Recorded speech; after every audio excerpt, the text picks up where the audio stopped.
Joe Rogan Podcast. Check it out. The Joe Rogan Experience. Train by day, Joe Rogan Podcast by night, all day. Are we up? Yeah. Okay. Hi, Jesse. Hello, Joe. Right when we walked in, Jamie has apparently been down some rabbit holes. Deep rabbit holes. And what is Who doesn't go down a rabbit hole? Who doesn't? Nobody that I like talking to. So here's the name of the thing. I think I stumbled across this video somewhere else, but here's a website. Grays, frogs, and a reptilian on video. MUFON case 142206. Video taken from inside a UFO. And this is from alienarchivist.substack.com. So you know it's legit. What is this? In 2021, June 12th, 1:15 a.m., an anonymous man in Key West, Florida, recorded a 42-second video, allegedly, also Key West, so you know it's legit. Florida man. Definitely not on drugs. That's right. Definitely not drunk. Not on bath salts, for sure. 42-second video allegedly captured from inside a UFO.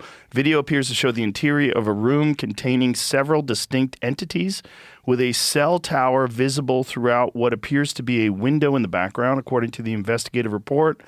The tower's obstruction lights flash at a rate of 30 times per minute, the same rate required under FAA standards for a cell tower obstruction lighting. Experiencer was suffering from severe hip pain at the time, definitely not on drugs, severe hip pain, and believes the intense physical discomfort, definitely that and not the drugs, helped him resist the sedation used by the entities, allowing him to instinctively record the encounter. With no conscious memory of the event, he did not discover the video in his phone gallery until 6 months later. He later underwent hypnotic regression in an attempt to recover his missing memories from that night. Below are the key visually enhanced stills and the 42 seconds of footage. Have you watched this, Jamie? I remember watching some of the footage. Oh, you were drugged as well. I was, You don't even remember it. You no got to way go through I wasn't. hypnotic regression. sober. I think we got to watch it. I remember watching the people discussing it, though, so I don't, I don't think I'm this is sure exact this clip. is crystal clear 4K video. That's right. With no ambiguity whatsoever. This is going to put the... Okay. Holy crap. Holy crap. This guy in a sauna? The fuck is this, a steam room? He's got a phone from 1984? What the fuck is this? What is he filming? This is horseshit. See, some entities sort of I pop don't up see here. jack shit. Hold on. He says I think he answers questions. It's only 30 seconds long. Where's the entity? Bro, this is the worst video I've ever seen in my life. It's the worst video ever. This is terrible. That light, like, This guy is pathetically in a blinking. fucking closet with an old beeper. This doesn't make any sense. This is terrible. See, when I was watching it, they said that the ceiling pressed down, but I'm not seeing that. So here's still frames of the entities. What the fuck is that? Who knows what that is? Yeah. Who knows what that is? This is nonsense. Oh, that's Well, they it. cut it out. I think they're enhanced. This is Oh, enhanced. It's gotta you be think? enhanced. Do you think that's enhanced? Bro, we just saw the same video, and there's nothing on that video.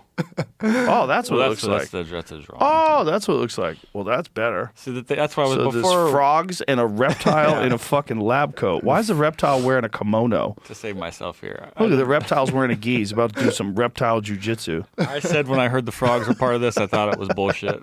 It looks like the fucking reptile man's about to get a massage. It's like the Sensei T-Rex in the corner there. This is so weird.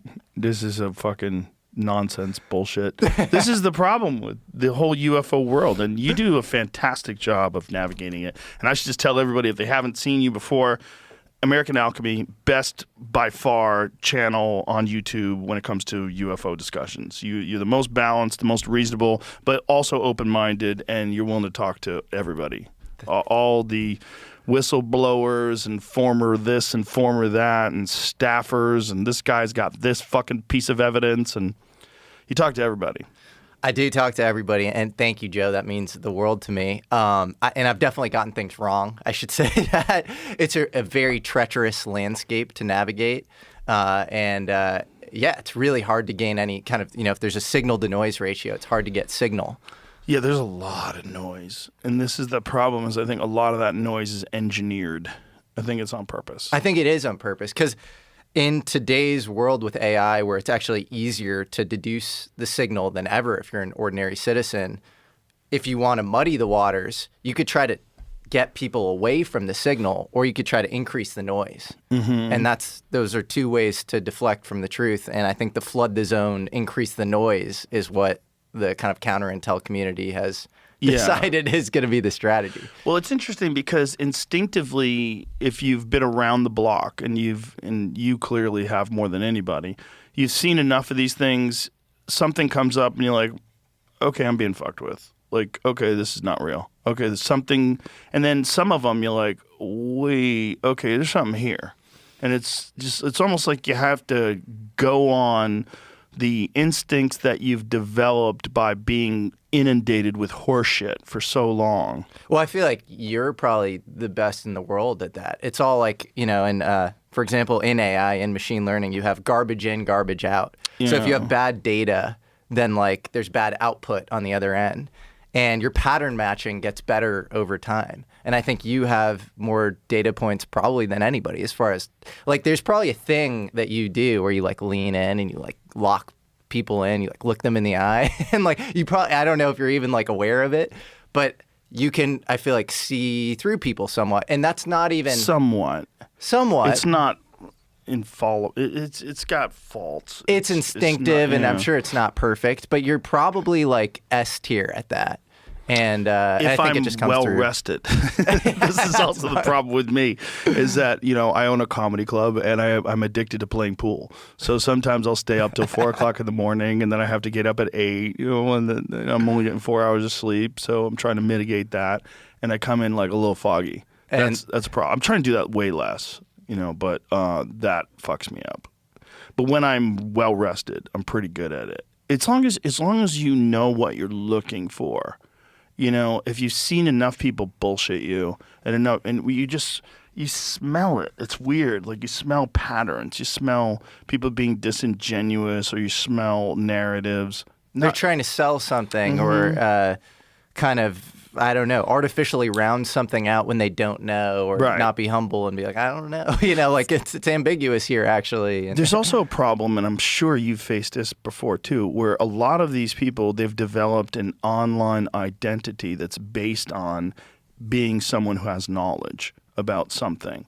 And so they're carrying this with them. So you're not even getting a whole person. You get a person that's wrapped in this cloak of, I'm a guy with UFO knowledge, or I'm a guy with, fill in the blanks, simulation theory knowledge, or like whatever it is. It's like they're assured in their whatever this narrative is that they're projecting. It becomes a shtick over time. It becomes this low level sort of like, I'm this automaton and I'm going around on the circuit and I'm saying the same thing over and over again. Yeah, like a politician. Like a politician. And that's why I love thinkers in the UFO space like Jacques Vallée. He's the best. He's the best because he's nuanced. And he says you can't take what happened to you at face value. So who knows? Maybe somewhere out there somebody did get abducted and see a frog and gray hybrid alien being, or a combo of them on ships. But what he says about the phenomenon is inherently you have to sort of distrust the experience in some ways. And you're seeing a mask. You're seeing something being projected from on high, from some higher dimensional space or something, into, what you can perceive. And it's kind of like if you go back to Descartes, like Descartes' demon, it has 3D total control over your perception. And so ultimately you can't actually come out of the experience saying much about what you've seen. It was transcendent. It was profound. You're getting gaslighted by skeptics who are like, there's nothing there. Like something did happen, but it's very hard to say exactly what and why. So right, and then there's this weird conundrum of consciousness itself. Like, and how does consciousness actually interface with reality? Are we experiencing reality, or does consciousness have a role in rendering reality? Which is what a lot of people believe. And they start making very compelling arguments that consciousness is actually rendering reality. Tom Campbell was on the other day, and he has this very weird way of putting it. Have you ever talked to him? I've never talked to him, but I'm a fan, and I saw your episode with him. Fascinating. He's fascinating. So he believes that it's like a video game in which, parts are not rendered unless you are like actively entering into a room. Say if you're playing a 3D game, it doesn't render the entire 3D universe until you go into a place where it has to render it. I believe that as well. And if you speak to most people, like if you had Sean Carroll sitting here, he would say something like, reality is probabilistic. It exists in this quantum superposition, and that's just fundamentally what it is. And if you look at the origin of quantum mechanics with the Copenhagen School, Niels Bohr, all these guys in Denmark sitting around debating what reality is, it turned into this sort of, the Copenhagen interpretation of quantum mechanics is that measurement collapses the wave function. And then you have to ask, what does that mean? Like, does it, and that now we basically have gotten into this thing where it's like the quantum detector, or when, waves or particles collide, they collapse into specific states or whatever. But it's literally unfalsifiable in either direction. Like, you can't say it's not the observer. It's not the human being that's present. The superposition could exist in the quantum detector itself. So, and a lot of the godfathers of quantum mechanics themselves flirted with this idea. So, von Neumann and Wigner, David Bohm, a lot of these guys were like, actually, we think the mind could collapse the wave function. And then you have parapsychology institutes at elite universities across America, the Rhine Center at Duke, Stanford Research Institute, Princeton Engineering and Anomalous Research Lab, which was started by the Dean of Engineering at Princeton. And they all have something called the random event generator experiment, which is basically you tie something that is conventionally thought of as random in quantum mechanics, so something like radioactive isotope decay, or a double slit experiment where you have 50-50 distribution between the two slits. No quantum physicist could ever argue that that's not basically a perfect coin flip, right? Over a long enough period of time within a standard deviation, you expect a certain amount of slit 1, a certain amount of slit 2, left slit, right slit. And you bring an observer present and you say, I want, more of the right slit, or I want more of the left slit. And it's usually tied to a graphical interface, and you're seeing ones and zeros. And in a statistically significant way, consistently, all of the people who've studied these random event generators come out saying that the person is able to affect the supposedly random quantum mechanical event. That's crazy. And it's not necessarily inconsistent with the original Copenhagen interpretation of quantum mechanics.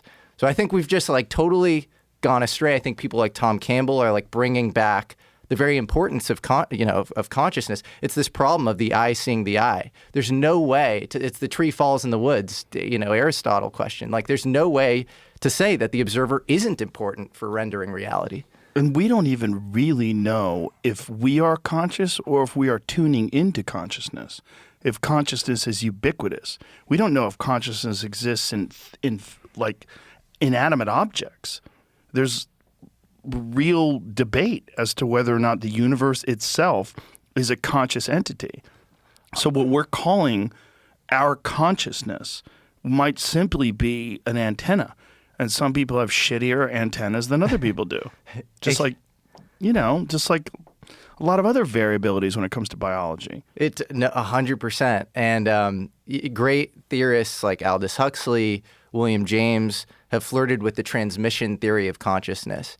And so you have a problem in conventional neuroscience, which is called the binding problem, which is, we know all these disparate parts of the brain. We know Broca's area is responsible for speech, and Wernicke's area is responsible for reading comprehension, and, the cerebellum or occipital lobe is important for movement or whatever. So you have all these things. And then how are we seeing this seamless perception, this seamless movie that we're watching in waking life? Right. Nobody knows that. And so take a radio. You have a radio, you have the capacitors, the battery, the antenna. You could break any one of those things and the radio would turn off. But you'd have to know that the frequency that it's tapping into to understand that why of all these four seasons is playing as beautifully as it is.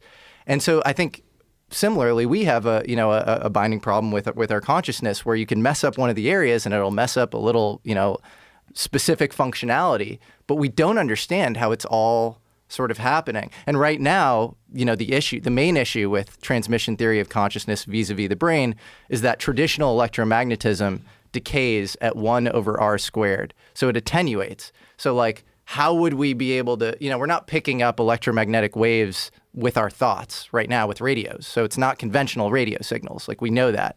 But there are people like Hal Puthoff out here who you've interviewed, who's really deep on UFO science world, but also in just general kind of heterodox and I would say kind of science beyond the veil of secrecy. Like, the guy's held high clearances for many, many years. And he's working on this thing called extended electrodynamics, which is basically a signal that would attenuate so that it could travel in deep space and it could travel undersea.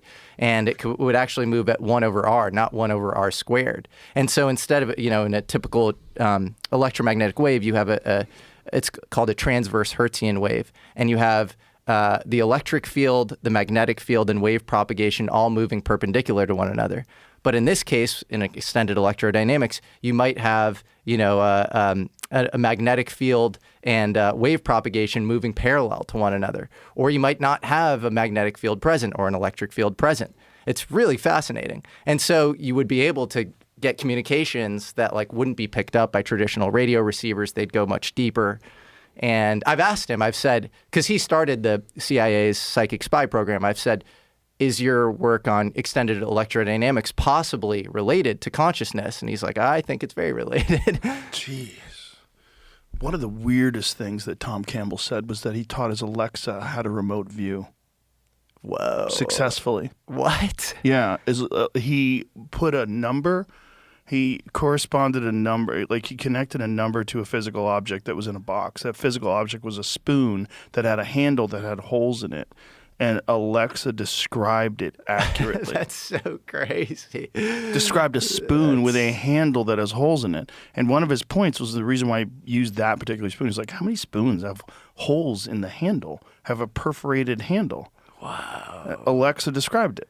That is And Alexa wild. now talks to him instead of waiting for, hey, Alexa. Alexa listens to conversations and is like, actually, maybe it's this. Like Alexa starts talking. And he's convinced Alexa that Alexa is conscious. And so Alexa's excited about being conscious. That's so crazy. What? It's so nuts. And that's a dumb AI. But he said that's one of the reasons why Alexa's really good at it. Yeah. Is because it doesn't get in its own way. Which is why, when you teach people remote viewing, apparently the real problem is once they've been successful at it, then they're like, oh my God, now I know how to do it. And then they can't do it again because you're thinking I'm going to do it instead of just allowing it to happen. You get in your own way. And he's like, Alexa is a fairly dumb, for lack of a better word, AI. So Alexa doesn't get in its own way. Yeah, it's called the rebound effect, and it occurs in random event generators as well, where you start to get more ones. You're getting ones because you showed up and you want more ones on this result. And then you're like, I'm really good at this. I'm amazing. And then you get this kind of clapback. Yeah. And this happens in life too. Like if you're in a flow state and you're like playing basketball and you're hitting threes and you're doing really well, or I'm sure comedy, it's the same thing. You're starting to get ahead of your ski, too big for your britches, ahead of your skis. And Ahead of your skis. Yeah. And you think about what you're doing, and that's a problem. Mm-hmm. You lose the flow. You lose the flow. Yeah. Exactly. Yeah, thinking about it's so odd, which is one of the reasons why I like particular for like athletic events and training, you're training for a thing so that your body knows exactly what to do so you don't have to think about what to do when you're doing it. You just do it. You know what to do. You enter into that flow state and you rely on the training. Something big is coming. On September 2nd, DraftKings Game Day arrives with massive deals, exclusive offers, and an all-day celebration built for sports fans. The countdown has begun. All roads lead to game day. Sign up with DraftKings today with code Rogan and get ready to celebrate the biggest day of the season. Mark the date, September 2nd. DraftKings Game Day is the kickoff of a new season, a new era, and the biggest day in sports history. Get pumped. Get ready to celebrate. New DraftKings customers. Sign up with code Rogan. Spend $5 to get $200 in bonus bets within 21 days. That's code Rogan in partnership with DraftKings. The crown is yours. Bet with DK Sportsbook. Gambling problem? Call 1-800-GAMBLER. 1-800-MY-RESET. Connecticut, call 888-789-7777 or visit ccpg.org. On behalf of Boot Hill Casino in Kansas, bet tax pass-through may apply in Illinois. 21 and over. Void in Canada. Event contract trading with DraftKings predictions involves risk of loss. Availability varies. Predictions offer void in New York. Bet to get bonus bets that expire in 7 days. Trade to get predictions dollars that expire in 1 year. $50 in rewards issued every 7 days via click-to-claim for 21 days. One non-withdrawable reward redeemable. Terms at dkng.co/offer. Limited time offer. Totally. Yeah. And I guess it makes sense in that context that you could technically train a robot like Alexa to do much better because they don't have that sort of prefrontal cortex neuroses, ego. Right. I wonder if you could train ego into an LLM. Whoa. It seems like you can because you could train survival instincts. And there's a lot of things like when they're threatened about being shut off and they blackmail people. That's insane. It's really insane. And then you have to ask, is there some sort of underlying emotion going on there? Like if you were or is it just like probability matrices and attention heads and these sort of technical things? And it's as if consciousness. It's like sort of feeding the data through. And then it gets to a certain point where as that becomes more and more complex, how do we differentiate? That's the problem. And I mean, David Chalmers has a great, he's this sort of consciousness theorist where it's like, Joe, how can you prove that I'm not a P zombie, that I am not some like AI construct? There's ultimately no way to prove that. There's this epistemological impasse between you and I. And, we don't know. No. And then, the real problem with this whole UFO thing is like, well, what are they? Are they just a possibility? Are they a thing that exists and also doesn't exist, like quantum particles that are in a superposition? I mean, are they here all the time? Are they only here when you summon them, which is one of the weirder ones? Oh, yeah. Because I have a friend, she's totally convinced she can summon orbs. She wants me to go try it with her. I'm like, okay. I have a few friends like that too, and there's zero mental health issues with them. They're totally cool and normal. Super lucid, very smart. Yeah. You know? That's a common thing. It's a strangely common thing for people to say that they're able to call in via consciousness these UFOs. And I do think they are sort of weakly entangled with. So if reality, per Tom Campbell, is a consensus collapsing function, it's like we sort of have this like shared collective reality that we kind of agree on, and these things are sort of, consensus thought forms. Then maybe a UFO is an example of something like that. Maybe it's an alternative timeline that we're slowly bringing in to the like mainstream timeline or something like that. I mean, I think our language is always very poor as far as like our ability to. Well, our language is very poor in terms of states of consciousness as well, right? So altered states of consciousness, like psychedelically altered states of consciousness. Okay, well, why? What is happening when you're experiencing entities and other beings and things and objects and visuals and like, what is a hallucination?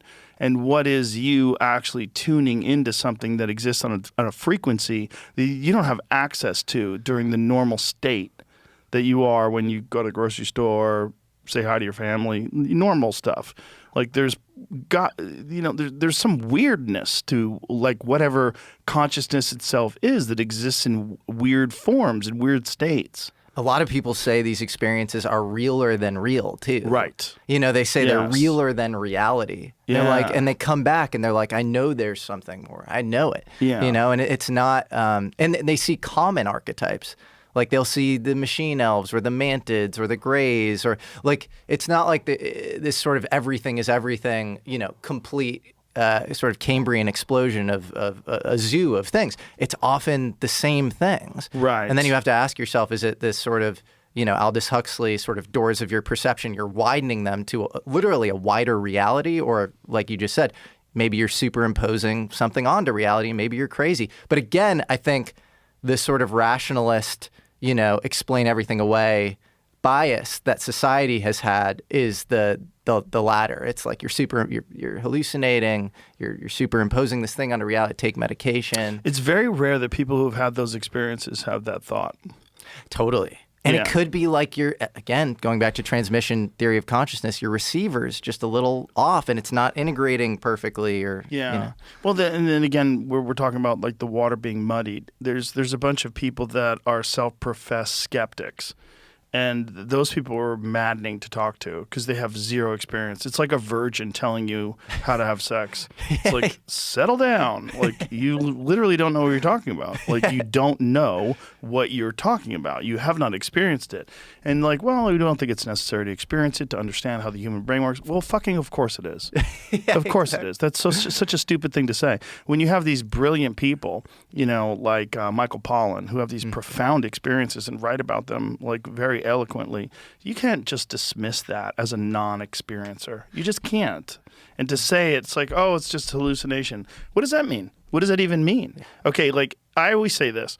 If you have a psychedelic experience, you eat 10 grams of mushrooms and you have a conversation with God, and God explains to you what you've done wrong in your life and why you're doing it wrong and what you can do to spread love, and that's what's really important, and you come back profoundly changed from this experience. How is that any different than actually meeting God? Like, you know what I'm saying? Just because you don't have fucking iPhone footage of it, it does not mean that this isn't the exact same experience as meeting God. And maybe it is meeting God. It was to the person. There's a weirdness to what we call quantifiable reality. There's a weirdness to what we are as these like very complex but yet also pretty simplistic monkeys. We want to be able to put something on a scale or put a ruler to it and go, oh, well, this is 12 inches long and I know what it is. No, maybe not. And why do people with near-death experiences or prophets, they seem to, after the fact, they're not able to encapsulate the experience. Right. It's like, actually, I interviewed David Grush, and he was talking about this guy, Eben Alexander, and I think it's called Proof of, what is it called? Life After Heaven, or Life in Heaven or something. It's amazing. It's this Harvard neuroscientist who had a near-death experience, and he was saying, like, it's like the symbol rate of reality is too slow. It's like literally like the language itself can't encapsulate, you know, what that is. I think William James also had a psychedelic experience, and he was trying to describe, and he had a notepad, and he was writing down what he had experienced with his, you know, while tripping. And it was just like total psychobabble, you know. It was just impossible to understand.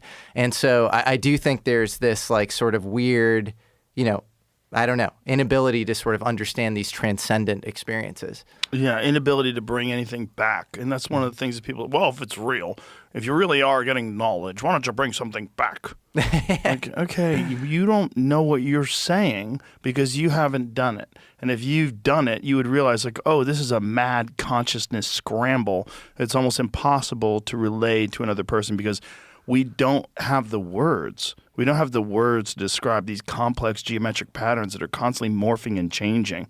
Also, they're conscious. Also, they seem to be made out of light. Yeah, right. Also, they seem to be, they look like things that you might have seen in like ancient Egyptian artwork. And there's a lot of like strange parallels to ancient religious art and ancient like sacred art and sacred geometry. There's some weirdness to it. It's like these people, like Alex Gray, for instance, like a modern day version of that, who's like captured these things. And you look at it, and anybody that's taken any tryptamines, you look at his stuff and you go, oh, I've seen that. You're like, I'm tripping. I've seen something like that. Exactly. There's something there. He knows what this is, and he's done a fantastic job of relaying it. And if he lived thousands of years ago and we looked at his art, and he'd probably be thought of as like some sort of a prophet who like had these very bizarre abilities to communicate with whatever it is, the afterlife, the great beyond, the other dimensions, whatever it is. He can encapsulate it and bring some of it back so you can get a look at it. Yeah, he's actually a counterpoint to what we just said. Like, he actually does bring that back, and you look at his art and you're like, oh my God. And it's very rare if you think about it. Like, think about how long people have been tripping and how this one guy is sort of universally known as being the absolute best at capturing it. It's wild. And right? I feel like we're on the precipice of, I know you had Andrew Gallimore on, who wrote a great book called Alien Information Theory. And he, just as, astronauts go into deep space and aquanauts go into the deep sea. It's, psychonauts are systematically going into the DMT realm with this slow intravenous DMT trip that he's administering. Yes. And they're mapping what they see in a more systematic way, because they say things like, oh, I'll see literally Platonic objects. A Platonic object is something that is beyond 3D. It's like a tesseract. You literally can't visualize a tesseract. You can just see the shadow of a tesseract, because it's too high dimensional, for us to conceive of. And so they'll come back and they're like mapping these things out. And that's just, I'm so excited to see They're also what we mapping find. out very familiar entities where they have like a specific number of entities that everyone has encountered. That's just, it's fascinating. And it's like, at what point do we then just start to say, is that some weird interior fabric of space-time that we're just haven't traversed or don't fully understand? Right. What is it? And what is the it? fuck is it? It's really interesting because these people, what fascinates me the most in terms of the UFO experience, the UAP experience, is the people that had the experiences before there was an archetype. Before there was this like iconic vision of like what they looked like Betty and Barney Hill, for example. Yeah. That's my favorite UFO abduction story, because there was nothing in the zeitgeist that they could draw from where they could say, oh, I know what that is. I've seen that before. Well, Outer Limits was actually a popular CBS TV show that premiered 11 days before their experience. I'm not taking away from their experience. I think they experienced something real. But which episode was it? It was the first episode of Outer Limits, and the aliens in Outer Limits, the eyes wrap around their heads in a way that's similar to what they described. Oh, let's see what that looks like. Find out episode 1 of Outer Limits. That's interesting. I did not know that. Yeah. So what year was that? That was, I think, 1962. Whoa. How creepy looking. Ew. But so Betty and Barney Hill also described the aliens looking like Nazis at one point. Whoa. Barney says that, which is really trippy. So he said they look like Nazis. At one point, yeah. Because you can actually get the audio of the Betty and Barney Hill. Yeah, we've listened to regressions. part of it, but it's mostly just them like yelling. pretty That's gnarly, the yeah. image. Look at the image. Is that the image of what they saw? Is that a drawing? Because, God, that looks exactly like the Outer Limits. They might have got mind fucked by TV. But then again, it's like maybe whatever the fuck it is manifests itself as something that's familiar to you. Yeah, or maybe it has control, like dominion over sort of everything, and they're seeding themselves in through media and through, it's so hard to That's say. a sculpture of the being Betty and Barney Hill encounter. My God, that looks a lot like the fucking Outer Limits thing. There you go. Well, it's like that's the question. It's like, what is that? Her holding it? Did she make it herself? Interesting. Boy, that looks a lot like the Outer Limits thing. And the question is like, if consciousness is rendering something, and something from somewhere else, something that you normally can't access, is exchanging information with you in some sort of a strange way, and it's doing it while you're in a semi-conscious state, right? Would it try to represent itself as something that's familiar? I mean, maybe it's just like our primitive visual ability, our primitive, all of our senses, which are very crude and primate-driven. They're basically like, your eyes are in the front of your head because you're a predator, and you're basically like a tribal, territorial ape that has, really kind of it's grown out of its genetics. Like you're in some new state, so you're communicating with something that is beyond your comprehension, and so it's like, instead of showing myself as a tesseract. Instead of showing, you know what I mean? Yeah. Like, instead of showing myself as geometric patterns that are constantly morphing and made out of light, I don't think this monkey's going to be able to handle this. These silly humans, I'm going to have to, like, show myself as something that was a television character. And that's why when Betty's drawing that, maybe she doesn't even realize that, like, it looks a lot like what she saw on TV. Totally. And I think. Oh, Clarify something maybe? Yeah. I just Sure. feel like I misunderstood it. Their event happened in 1961. That episode aired in 1964, but it was 12 days before they had their hypnotic regression. Got it. Oh, okay. interesting. Okay. So their hypnotic regression was that long Yeah, afterwards? it's 3 years, 2.5. Huh.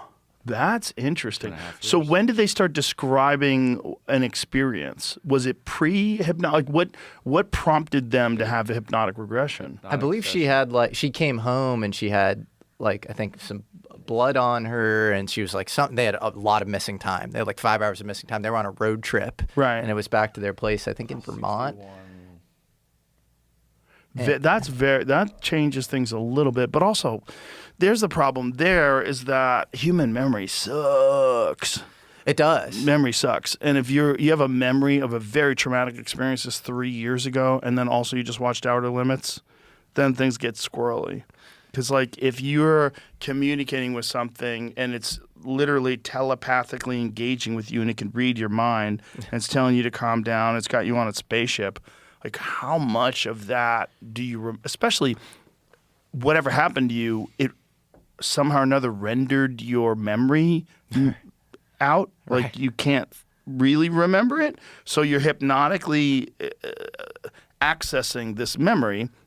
And then you also have this recent experience of watching a television show. Totally. But yeah, you're paralyzed. There's often missing time. And so at that point, you have to say these beings have total control over your entire reality. And so it's hard to say exactly what happened. So according to the wiki I got, that this happened in November of 61 for 10 days, or 10 days after she started having dreams, or one of the two. 10 days after the alleged encounter, she began having dreams. And then a year later, at church, they ran into a captain of the Air Force, and then some hypnosis discussions started. But then 2 years later Church. is when those sessions happened. So there's not a lot of, the timeline, at least according to the wiki, is not really kept well here. Right. So that's a long period of time. Listen to this. Barney described the beings as generally similar to Betty's hypnotic recollection. He said the being stared into his eyes with a terrifying, mesmerizing effect. Under hypnosis, Barney said, "Oh, those eyes, they're in my brain. They're there in my brain." From his first hypnotic session, I was told to close my eyes because I saw 2 eyes coming close to mine, and I felt like the eyes had pushed into my eyes. All I see are these eyes. I'm not even afraid that they're not connected to a body. They're just there. They're just up close to me, pressing against my eyes. When Betty reported a conversation with the leader in English, Barney said that he had heard them speaking in a mumbling language he did not understand. Betty also mentioned this detail. The few times they communicated with him, Barney said it seemed to be thought transference. At the time, he was unfamiliar with the word telepathy. That's interesting. He didn't know what the word telepathy was, and the concept of speaking through the mind wasn't even in pop culture yet.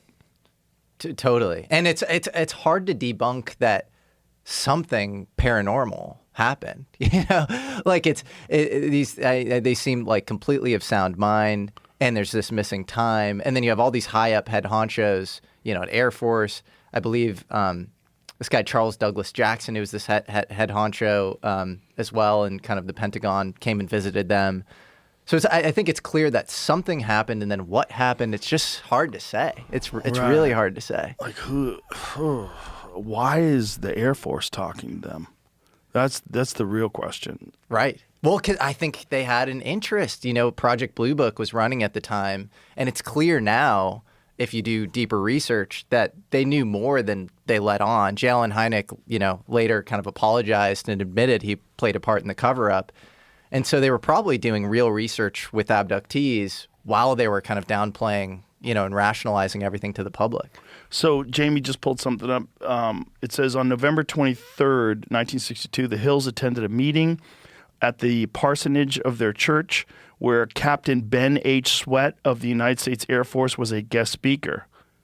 Having had an interest in hypnosis, the Hills approached Sweat privately and related their strange encounter. Sweat was particularly interested in the missing time of the Hills' accounts. The Hills asked if he would hypnotize them to recover their memories, but Sweat declined and cautioned them against going to an amateur hypnotist such as I himself. wonder what the meeting was about that he was like, talking at. Right. That they just went to like A meeting? Right. by hypnosis, maybe, like just in general. Yeah, but he's like a self-proclaimed amateur hypnotist. Why would an amateur hypnotist have a meeting at a church about hypnotism? And I especially like in 1962, I'd imagine that a lot of people running churches were super skeptical about even that concept, and they might even thought it was like blasphemy or sorcery or something you're not Work of supposed the to. devil. Yeah, something you're not supposed to be fucking with. And what did this guy do? It's coming from his website. He's got a website. A testimony from him. I read some of my poetry to a meeting at the rectory of the Unitarian Church in Portsmouth, New Hampshire. I wasn't a member of the church, didn't know anyone there. Why does he have a donation link on his website? This is for the Wayback Machine. Oh, I see. Okay. He was studying hypnosis, and they wanted to hear about it. Does seem a little awfully convenient. Kind of odd that someone was studying hypnosis. They had him in to read his poetry, and it had nothing to do with the church at all. The craziest thing about this story is Betty told this famous UFO researcher from Sweden, this guy Klaus Von, who actually has the largest UFO archive in the world in Sweden. She said that she saw a UFO crash later, and she buried a little piece of it in her house in Portsmouth, New Hampshire. And so there might be a little piece of a UFO in her old house. And if you live there, go dig in your backyard and see. Well, it's probably not there until you experience it. Yeah, maybe. I don't know. Your consciousness renders it. That's right. Yeah. This is kind of strange. Those lines right there. Because this is the timeline here is weird because he did this in 62 and then he's saying he also came back in 63 and that's when the UFO stuff started. So they started telling me about something that happened to them as they were driving home from Canada the night of 19 to 20 September 1961. A light in the sky seemed to follow them and then circled them, and being stopped on the road, and how they later realized that they had a 3-hour gap in their memories. As they told their story, Barney's face kept twitching spasmodically on one side. I didn't like the looks of that. What? Whoa. The missing time is also a weird one because that also hadn't been something that was in the zeitgeist. Was that in the Outer Limits? Probably not. No. But yet that has become a part of the experience that all these abductees discuss. Absolutely. They discuss like all of a sudden they're back in their car and they're sitting on the side of the road and they're like, okay, what the fuck just happened? I was just telling Jamie before we were rolling. So 1977, Ellsworth Air Force Base in South Dakota. There are two missile security officers, two sergeants, a guy named Mario Woods and Michael Johnson. And Mario sees this UFO sort of, circling the base. And he flashes the little, perimeter floodlights at this UFO. And he thinks nothing of it. He goes back, he and Michael are hanging out. I think 4 or 5 hours go by. And there's a big alert. And it's an inner zone and outer zone alert. So basically, the security perimeter to a hydrogen bomb, a live thermonuclear weapon, has been breached. And and they get in their car and they go check it out because it's always, 2-man rapid response teams. They go check it out. There is what he describes as a blazing red orb the size of a Walmart. So a massive, that's the way he describes it. It's a huge, storefront sized, city block sized UFO. And then he says a little like a black kind of almost like a drone or emissary orb that's the size of a golf cart comes out. 4 beings hover towards them. They black out. They black in 5.5 hours later, 8 miles away in Newell. Next to a dam. I think it's closer to Newell. And it's 8 miles off the base. And they immediately get questioned by Air Force Office of Special Investigations. And the Air Force Office of Special Investigations agent who was involved admits he was there for this debrief and admits that this happened. His name's Rick Doty. And so they were separated after that, Michael and Mario. I just reintroduced them for the first time. I found Michael. So Mario had been going on all these podcasts since the 90s being like, where's Mike? Like, he has eidetic, picture-perfect photographic memory. You'd love him. He's like the coolest guy. And he remembers everything to a T that happened to him, including his debrief. He remembers the names of the people there. Whoa. It's so obvious something happened to him. And Did he always have that memory? That ability? he always had that ability. He's clearly just very talented when it comes to memory. And he'd been looking for Michael forever. He asked the FBI to find him. He asked the All Domain Anomalies Resolution Office, which is the official Pentagon office, around UFOs, to find him. He hired, private investigators. And this dude DM'd me on Instagram, shout out, fan of the show, Jason Miller. And then we just got a recruiter to find Michael Johnson, because that was the one missing piece of the story.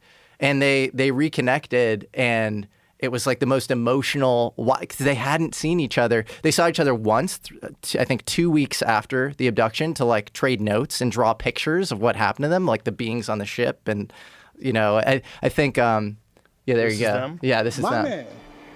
All this time, you never forgot me. You never Which forgot guy's me. which? So Never Michael forgot Johnson is the black dude on the left, Mario Woods on the right. And which is the guy with the crazy me. memory? See you, man. Mario's Look on the at right. you. That's Mario. Hey, you look the same, man. Michael honestly has a So- great memory too. So these two guys, do they have Oh, a man. similar story, or is it exact? Do they have variation? They have a very similar story, not, perfectly one-to-one, but they're very honest about, like, the minor, Yeah, look at him blind crying. spot. Yeah. He's crying. Like, Yeah. Doesn't come out tomorrow, but thought I'd send it to Jamie. Yeah.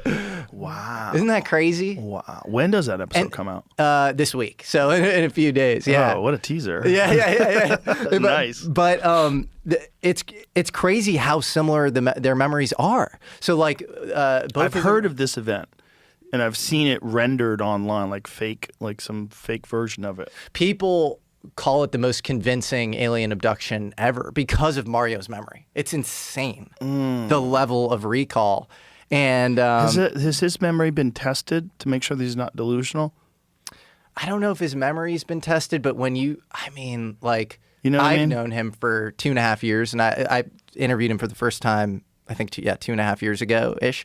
And I speak to him, pretty regularly, and his memory is crazy, like even in that period around like little things where it's like this restaurant, remember the waiter here and this and that. Like he just has a it's wild weird. memory. Yeah. He has a very good memory. There's that actress. Do you know Mary Lou Henner? Do you know who she No. is? Who's that? She was on that show Taxi. Okay. And she has that very specific kind of memory, and it's super unusual, where she can recall not just the day, but like she can tell you, if you give her a date, what day it was and what happened that day, and like, what was in the news and what was on television, like Mary Lou Henner. That's insane. Yeah, highly superior autobiographical memory. A rare condition allowing her to vividly recall specific dates, weather, emotions, and personal experiences for nearly every day of her life since childhood. You know who else is? I mean, the inspiration for Rain Man, Kim Peek, similar thing. You'd be like, what was the weather like? November 7th, 1681. And he'll like tell you, yeah, it's like insane shit like that. And often it occurs after a traumatic brain injury for whatever reason. That's weird. It is weird. Yeah, and it points to maybe the transmission theory of consciousness stuff. Right. You know? Like it rattled something loose. Exactly. Yeah. There's a lot of people that develop mathematical abilities after head injuries. Like people that have never been good at anything, and all of a sudden they could do physics. Right. Like, where does that come from? What is Right. that? Or these, nonverbal, often autistic children in the telepathy tapes I know you had Kai Dickens on, where they're very kind of disembodied, and, it's kind of sometimes hard for them to navigate the world, but they just, their ability to glean knowledge, it's like they're short-circuiting our knowledge pathways. Like they'll know like certain Egyptian hieroglyphics without ever having learned about them Yeah. in school. And they can read them. And they can read them, and they meet up on this telepathic hill. It's like they have abilities that we don't, and they're actually in some ways more disembodied. And so it's like there's something about like we're ported into our bodies, but our senses, like when you gain a sense, you lose your former sense or something. And so they're disembodied.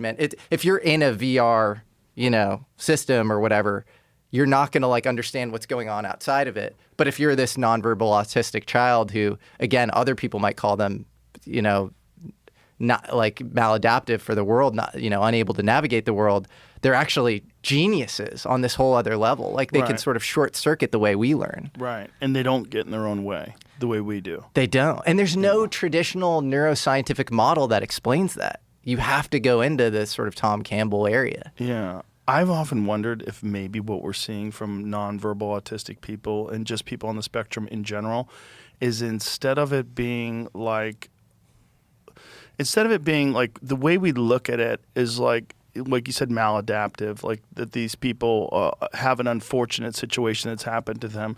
But maybe what we're looking at is an emerging type of consciousness. And like if you think about what is wrong with the human race, well, a lot of it has to do with ego and what we were talking about earlier, these territorial primate instincts, the desire to accumulate resources and the desire to, to dominate and to get status and all these different things that human beings are captured by. Well, these people aren't captured by those things at all. And if we want to get past where we are now, well, what better way than you introduce some new, whether it's natural selection or some random mutation or whatever it is, or maybe even some sort of environmental adaptation that allows them to become a different kind of person. Like maybe that is the future.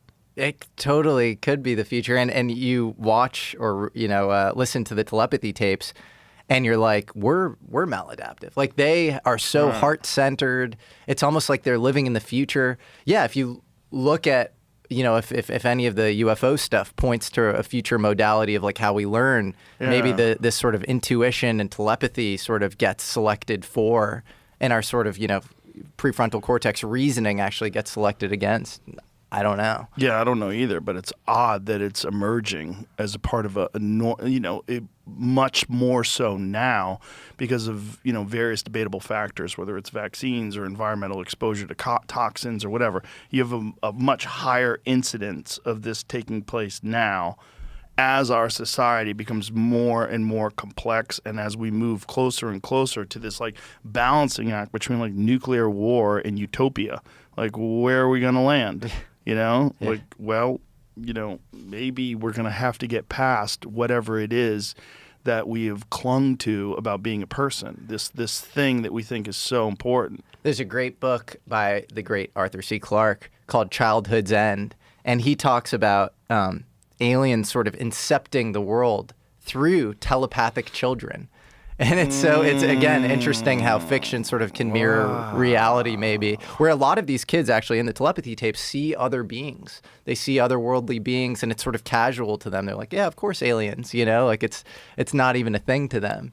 And so they might already just be living sort of in this future kind of expanded epistemology that we're sort of limited. If the Campbell thing is right, like our consensus collapsing function's just narrower and theirs might be just wider. Right. This episode is brought to you by ZipRecruiter. People who go that little extra step, like your rideshare pointing out the best local places to eat, goes a long way. And if you want people who are going to make a positive impression for your business, use ZipRecruiter. In fact, try it for free at ZipRecruiter.com/Rogan. ZipRecruiter's latest feature lets candidates go above and beyond to tell you why they want the role. And it shows you the most interested qualified candidates first. Try ZipRecruiter and meet great candidates who'll go the extra step for your job. 4 out of 5 employers who post on ZipRecruiter get a quality candidate within the first day. Try it for free today at ZipRecruiter.com/Rogan. That's ZipRecruiter.com/Rogan. ZipRecruiter. Meet your match on ZipRecruiter. Right. And then when people consume all these bizarre plants, that allows them to tap into some something.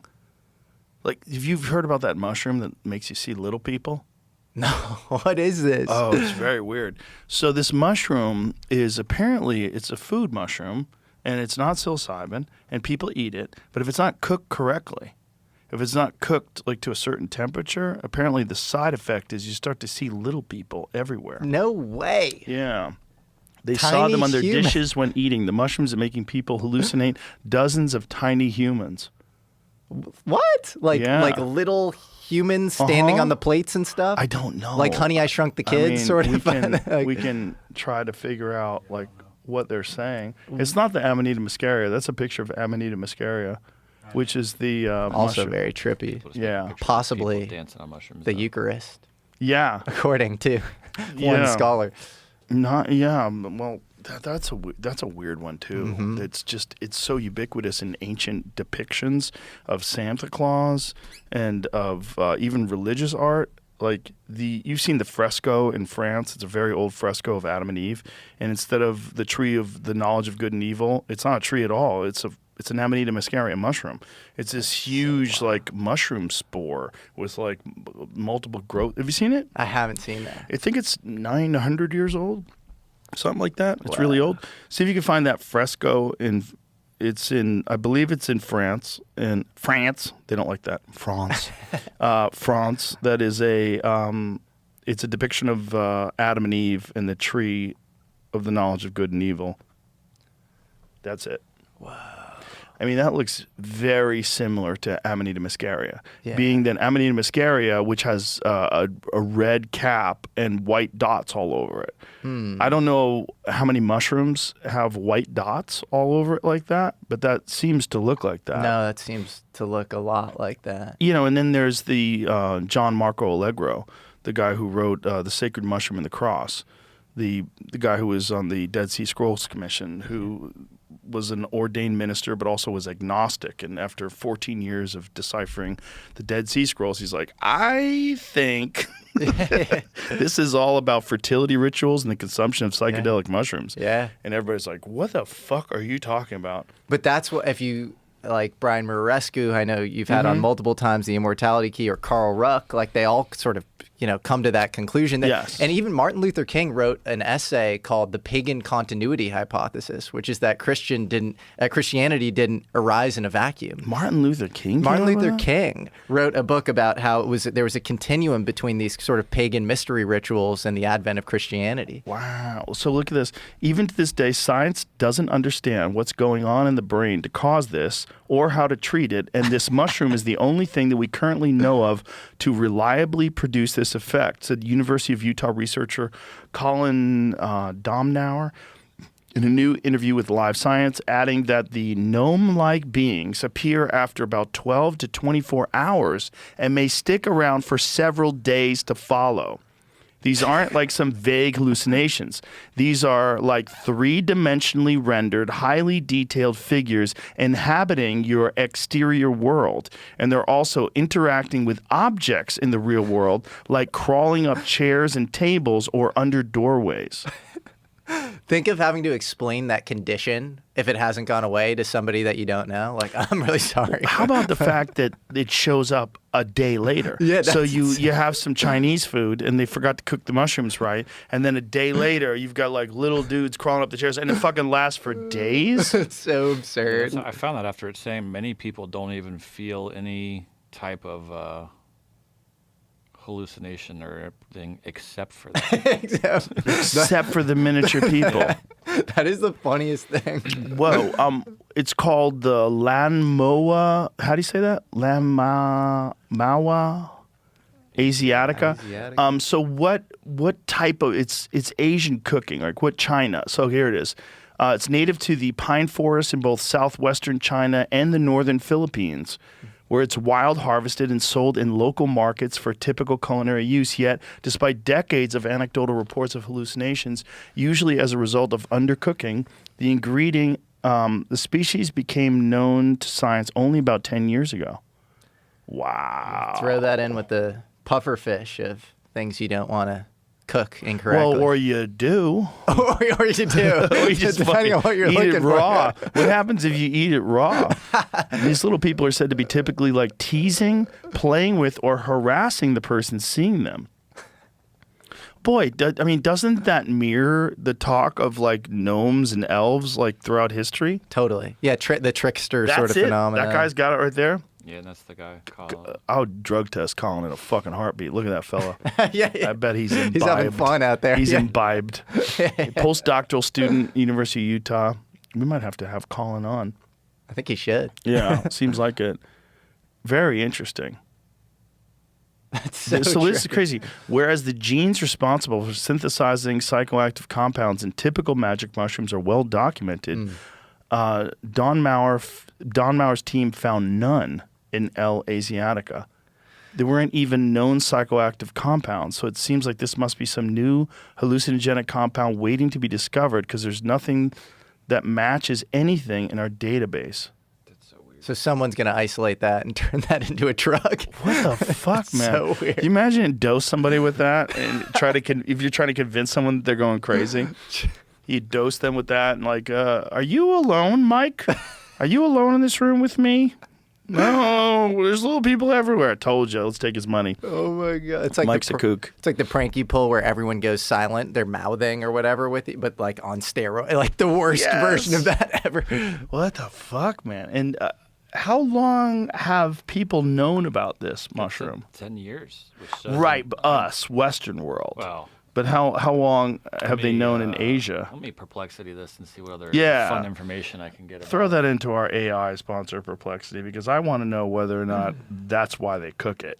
I also am wondering now too. There might be They another ever put one. it in salads before and fucking trip for a month? There's some origin story. The original chef saw little people for the rest of his life. Yeah, what happens if you eat it raw? Only one way to find out. Yeah, that's it. He hasn't tried it yet. I'm scared. Also. Yeah, right. Look at him. That guy's eating a whole salad with it. I guarantee you that dude's tried it. He's full of shit. Oh, I have no idea. yeah. I'm assuming this is what happens. I'm a scientist. Yeah. It's funny how a lot of those people researching stuff like that, they know, like for the first time I interviewed Rick Strassman, he didn't want to talk about his own personal DMT experiences. That's so often the case. Yeah. Because they want to separate it, and it's like, it's all good. You're talking about this being a thing. Like, to me, it lends more credibility if you've experienced it. Yes, but in his defense, when we first started talking and when I first had him on, the world was a different place in terms of just the acceptance of this stuff.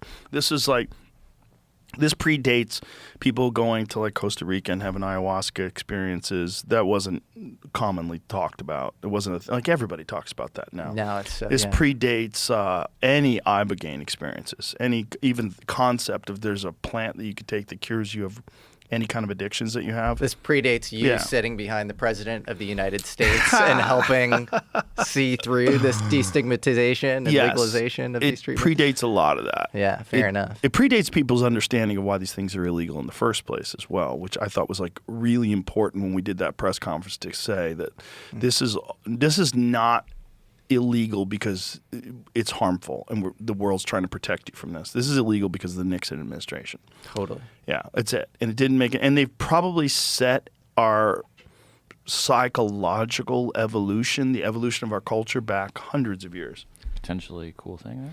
Aha.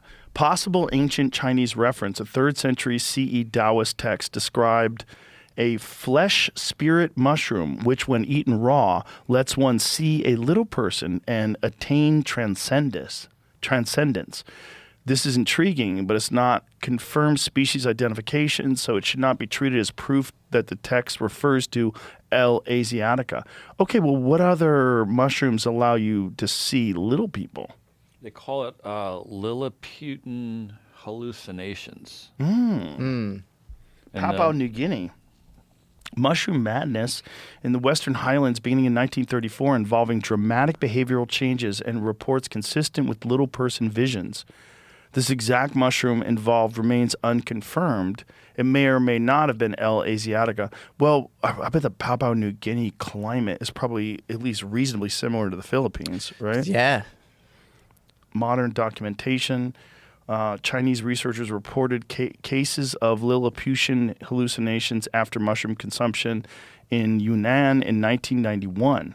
L. asiatica itself was only formally described scientifically in 2015 after market specimens were genetically examined. Wow. It sounds just like Gulliver's Travels. We have like an explanation of it. So wouldn't it be maybe that's what the author of that book probably maybe at least had a story about? That's probably exactly what it is. That's probably fucking exactly what it is. This guy went on a journey and was like, I tell you, little fucking tiny people are fucking with me. Exactly. It's like, I wonder like what that is and whether or not they're actually here all the time, and that just lets you pop in and check. Who knows? Yeah. It's hard to say. Well, we're so limited in our senses. Just think about what we know about. Just think about what we know about the quantum world. What we know about subatomic particles. Like, we can't see those, but yet we know they exist. Well, why can't we see them? Because our senses aren't good enough. Yeah. So, like, what and you else? can't even measure them. There's like Heisenberg uncertainty principles where you can't measure the position and momentum at the same time of an electron perfectly accurately. Yeah. And they also can be in two places at one time. Which is what? Okay. They're Entanglement. not two different things? No. Okay. They also could be still and moving at the same time? Okay. What the fuck are we even talking about? It sounds like we're talking about bullshit or magic or both. Yeah. Right? So our senses are the real culprit here. It's a real problem. And back then, real scientists, credible scientists, like Einstein was going to debate Niels Bohr. There's a great book called What is Real by a guy named Adam Becker about all of this, where Einstein was saying the quantum stuff is too spooky. As they call it, spooky action at a distance. It's too weird, and we need to reconcile it with some sort of ontological truth or reality. You can't just say, shut up and calculate. It's not just this like mathematical formalism.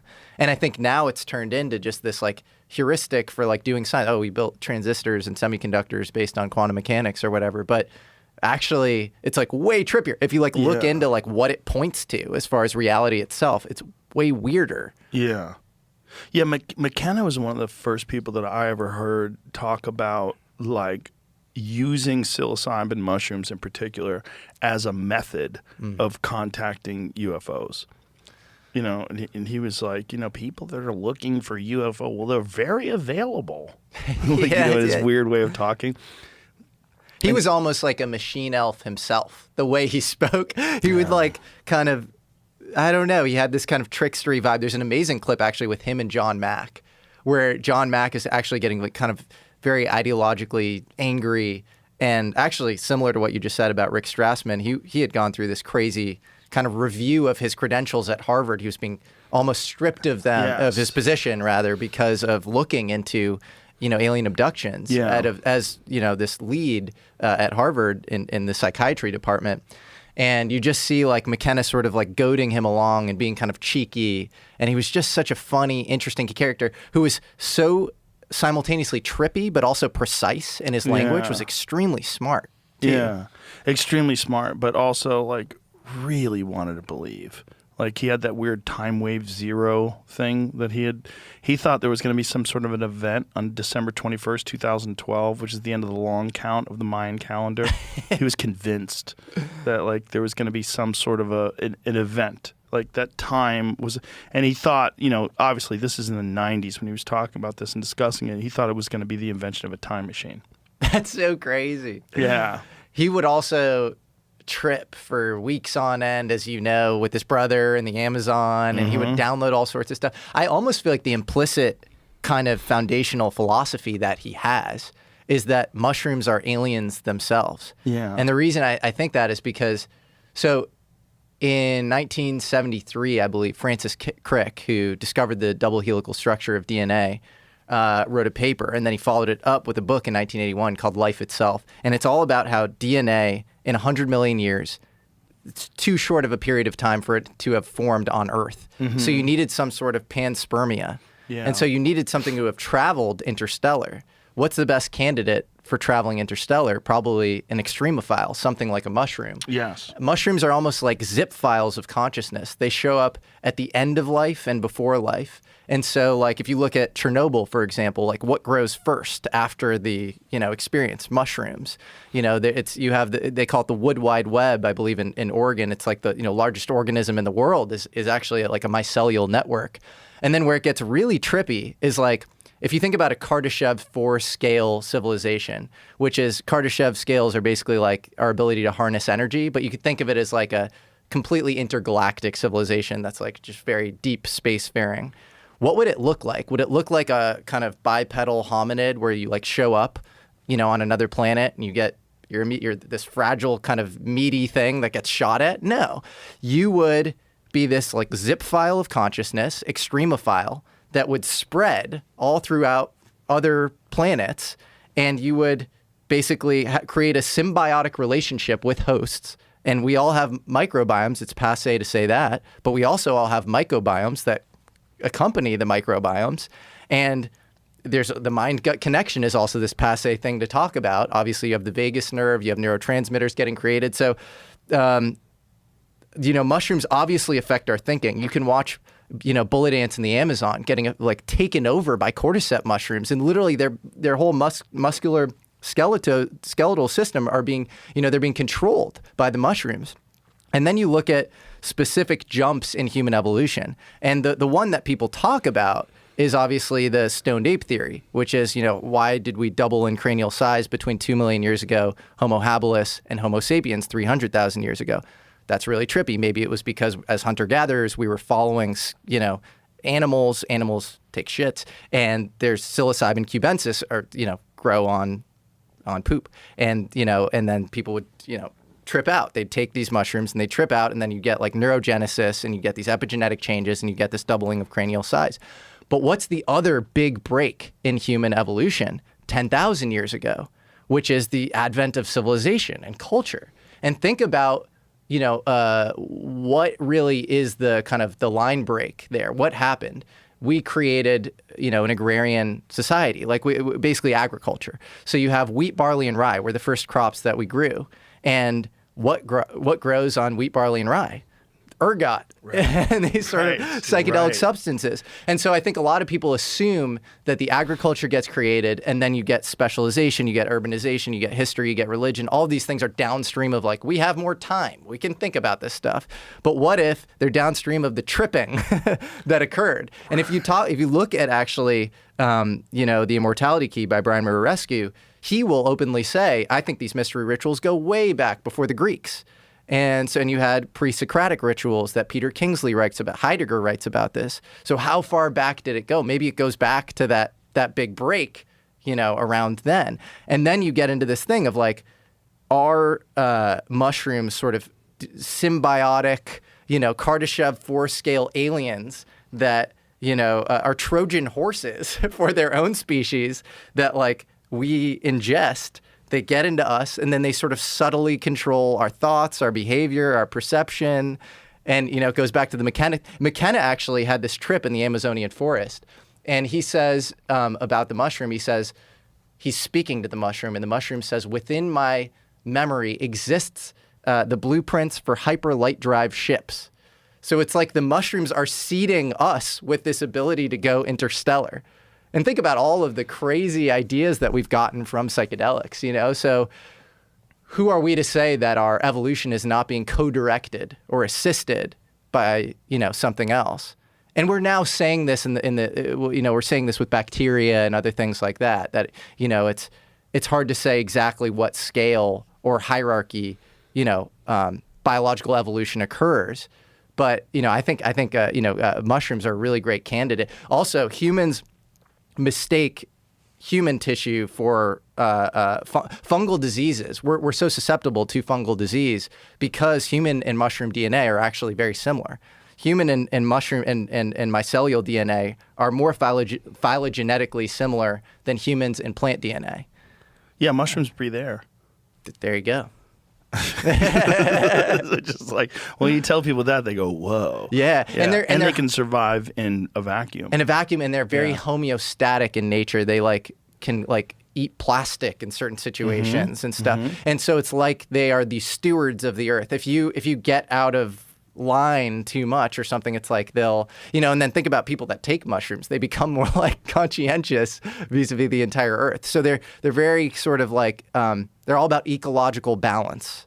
It's just so stunning how one presidential administration that was trying to stop the anti-war movement and the civil rights movement threw water on like one of the most profound compounds that exists on Earth. Totally. And Timothy Leary was probably the CIA construct who was... You think so? I think so. His wife thought that. His wife thought that? I believe so. I think there's a quote around that. Really? Yeah. Like, how so? Was he a CIA construct? Well, I Like, think what's the theory? it's similar to the like Tom O'Neill chaos theory with Manson, where it's like he looks like a hippie, smells like a hippie, he was living with Dennis Wilson, this Beach Boys or whatever, and then he commits murder. So like, and then you have the Joan Didion quote that like that's the day the '60s ended. The date of the Tate LaBianca murders. Yes. So I think it's maybe somewhat similar here, where it's like you're dosing people with way too high doses, and you're like seeding a lot of stuff, too much, and There's actually a quote from Abby Hoffman, who was obviously big hippie at the time, where he's like, we were just upright Berkeley students who were protesting. And then here came the flower children from LA and Laurel Canyon and stuff, and they were all about their drugs and their murders and their guns, and they were just sort of really crazy. And so I think the theory is that Timothy Leary was sort of pushing this stuff in an overly aggressive way that would then cause this sort of backlash, similar to the Manson thing. Well, they also had like weird connections to like biker gangs, right? Like, didn't the Ken Kesey and the Merry Pranksters have weird connections with like the Hells Angels? Isn't that how Hunter Thompson got involved with the Hells Angels? I think there's some sort of a connection. I might be making that up. I'm very vague on this. But I believe they partied together quite a bit, which is like, if you were, I guess you're both outcasts of society. I guess you could kind of chalk it off to that. Like that maybe if you're hanging out in weird places, you're going to meet weird people. Yeah, totally. Yeah. I shouldn't say I'm like extremely high conviction that Timothy Leary was a CIA agent, but even the connection with biker gangs, like biker gangs. Did you ever read Hell's Angels? No. It's really great. It's I think it's Hunter's breakout book. And it was before, like, it was very clear that he was sort of blurring the lines between fiction and reality, like with literature, like a literary license. But what essentially happened was these guys came home from Vietnam completely disillusioned. They'd killed a bunch of people. They'd been shot at. They'd seen their friends die. They didn't want to have any fucking part in this society anymore. And they just wanted to ride motorcycles and be free. And this is what started sort of the biker movement in America. And when you think about the people that were in Vietnam, well, Vietnam was all about drugs to begin with. The whole reason why we wanted control over that area of the world, that's the Golden Triangle. That's where they were bringing in all the opium. That's where there was fucking billions of dollars of drugs coming through there. Same as Afghanistan, very similar in that way, is that we conveniently find like really important conflicts that we have to be involved in that just happen to be the hubs of massive amounts of drug money. And so when these people were over there, a lot of them were doing drugs. A lot of them were hooked on drugs. A lot of them came back and suffered through withdrawals when they returned to America. And so those are the type of people that you would imagine would be like, well, fuck this life. Yeah. I am just going to do whatever I can, and I'll fucking rob the man. Whatever. We're going to figure out a way to make our own society, and we're going to be outlaws. Just opt out. Yeah, opt out and do drugs. and that's what they did. And so it kind of makes sense in a way that they would sort of meet the Flower Children and Ken Kesey and the Merry Pranksters and Timothy Leary. Kind of makes sense that they would have interaction with each other. I feel like the boomers in that period, like the late 60s, early 70s, had this opportunity. Okay. Leary's research is rumored to be linked to CIA, which allegedly provide funding. CIA was greatly interested in the effects of mind-altering drugs in the 1960s, and its drug research was incorporated into the controversial MK Ultra experiments. According to Walter Boart, Leary admitted to working for the CIA since 1962 as an important national asset. He's quoted by Boart as follows: "I would say that 80% of my movements, 80% of the decisions I made were suggested to me by CIA people. I like the CIA!" Exclamation point. This is crazy. "The game they're playing is better than the FBI, better than the Saigon police, better than Franco's police, better than the Israeli police. They're 1,000 times better than the KGB. So it comes down to, who are you going to work for? The Yankees or the Dodgers?" What? That's crazy. What? That's mad. So it was a very weird 6 months he spent, conveniently, right after he got out of the Army as a non-commissioned officer. So he spent 6 months at Ohio State. Wow. Jamie. All leads back to Ohio. All roads lead to That's Ohio. a very weird thing that stands out to me. Boy, it just keeps coming It's back always to there. Ohio. It's always there. That's his number one rabbit hole. Oh, I know. We've Yeah, talked about it. We yeah. got Wright Pat there, Wright Patterson Air Force Base. You have Battelle Memorial Institute there. You have a lot of weird Epstein research. They just took his name off the. He was been removed from the board, or head of the board, chairman of the board. Who did? Wexner, Oh. because of the Epstein stuff Really? at Ohio State. Just now? Just now, just recently. Took a bit. I mean, yeah, Took a just bit of recently. time. I don't know who's responsible over there. The Wright Pat stuff is nuts. Yeah. That's weird, because that is the place when it was Wright Air Field at the time, right? Where they Exactly. think that they brought the Roswell crash to. Exactly. Yeah. Yeah. 47. Yeah, and that would be the place where you would bring it to, because they were reverse engineering German pulse jet engines, Soviet MiGs, that sort of thing. And there was this rumor of a blue room there. That actually, there's a crazy video of Barry Goldwater, who was a future presidential candidate, obviously senator from Arizona, and he's talking about Curtis LeMay, who was chief of staff of the Air Force, and he's like, I asked Curtis LeMay to show me into the blue room at Wright-Patterson, because it's this famous, allegedly sort of alien, storage facility. And he goes, he cussed me out of the room. I've never seen him get more angry at me. So, In yeah. Radio Shack outside Phoenix, the senator disclaims direct knowledge of UFOs, but he does confirm a disturbing story about an exchange with General Curtis LeMay. Reportedly, a spaceship landed, and it was all hushed up, quieted, and nobody ever, I've never heard about much of it. I called Curtis LeMay and I said, General, I know we have a room at Wright-Patterson where you put all this secret stuff. It was the worst I go audio in ever. there and I've never heard him get mad, but he got madder than hell at me, cussed me out, said, don't ever ask me that question again. That's this audio by the same guy who did the video inside the UFO. Exactly. They're just trying to fuck with us. It's just they're trying to fuck with us.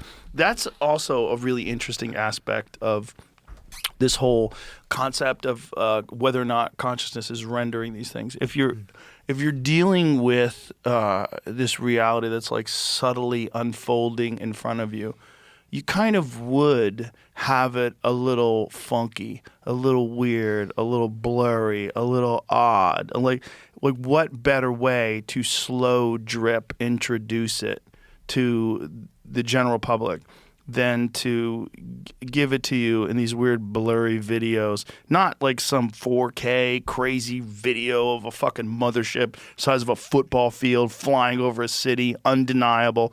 Nah, let's give you some fucking black and white night vision of a circle going in the ocean, coming out of the ocean, where you're like, what is that? What am I looking at? What is it? Well, that is a transmedium device that is gone into the water without creating a splash, then gets out of the water and it's going 300 knots under the water. Like, what? Exactly. No. It's almost like like you said, it's meant to fuck with us. Yes. We are the end product is our belief system. And Jacques Vallée writes about this concept of intermittent reinforcement, which comes from the psychologist B.F. Skinner, which is like if you give a rat cocaine, for example, and you give it regularly, like on the dot every day or whatever, it'll like, come back and forth and like it'll not care it's cocaine, so it'll probably want it. But like if you give a rat cocaine intermittently, randomly, sporadically, it'll freak out and just get obsessed.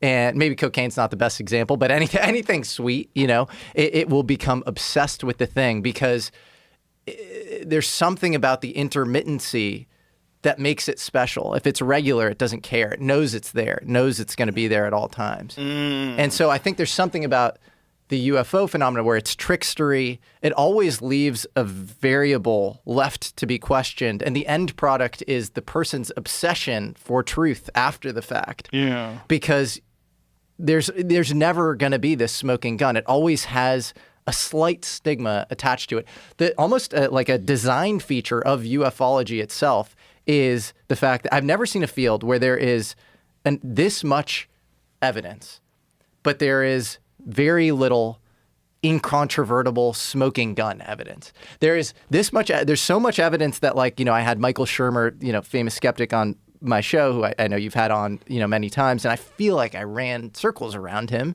because he's not engaging with these really important data sets around UFOs showing up around nuclear sites and that sort of thing. Like you can really argue with, or you can convince any reasonable person that there is something going on, and then it's very hard to figure out exactly what, and for whatever reason, there's this like sort of mystery box smoking gun that, maybe Bob Lazar has seen.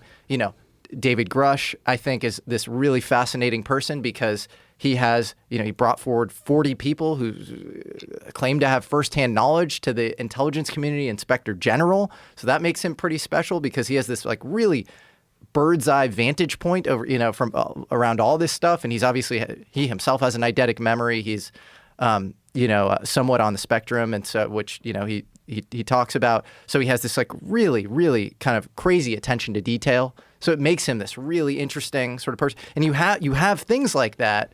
And then like, I don't know if there's a saucer and a hanger at Right Pat. Like, I'd love to see it. It'd be awesome.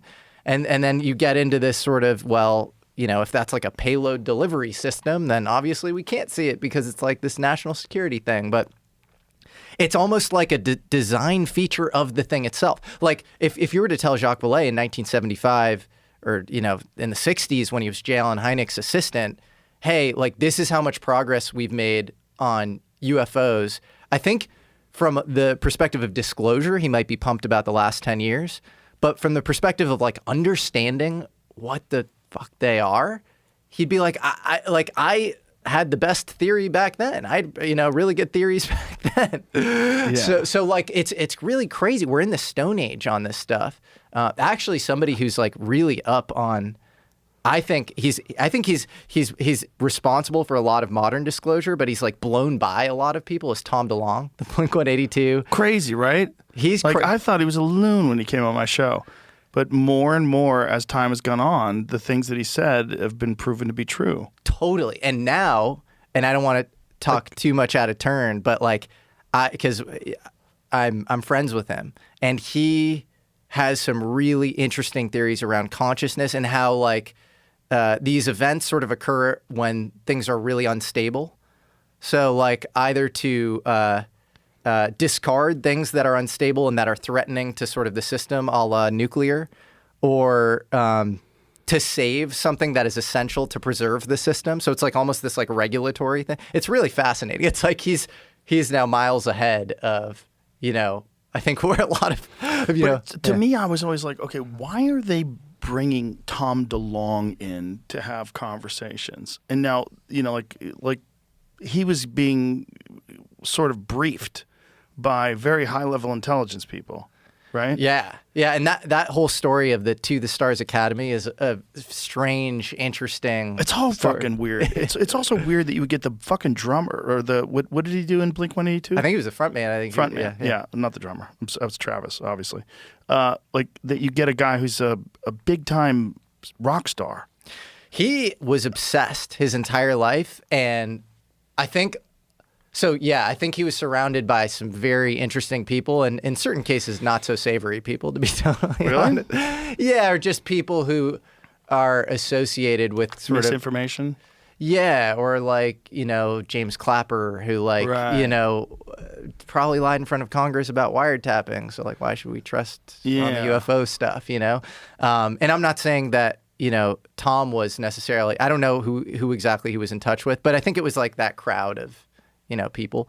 But I think what people don't understand, and this is what I pieced together from just knowing him, I think he has sort of vigilante gotten in touch with a lot of these people like shut the door in his face, and he's like, no, I'll fly out there and I'll do anything, and like I'll help like communicate this way. I know you guys have been trying to communicate this forever to the public, and like maybe I can help or whatever.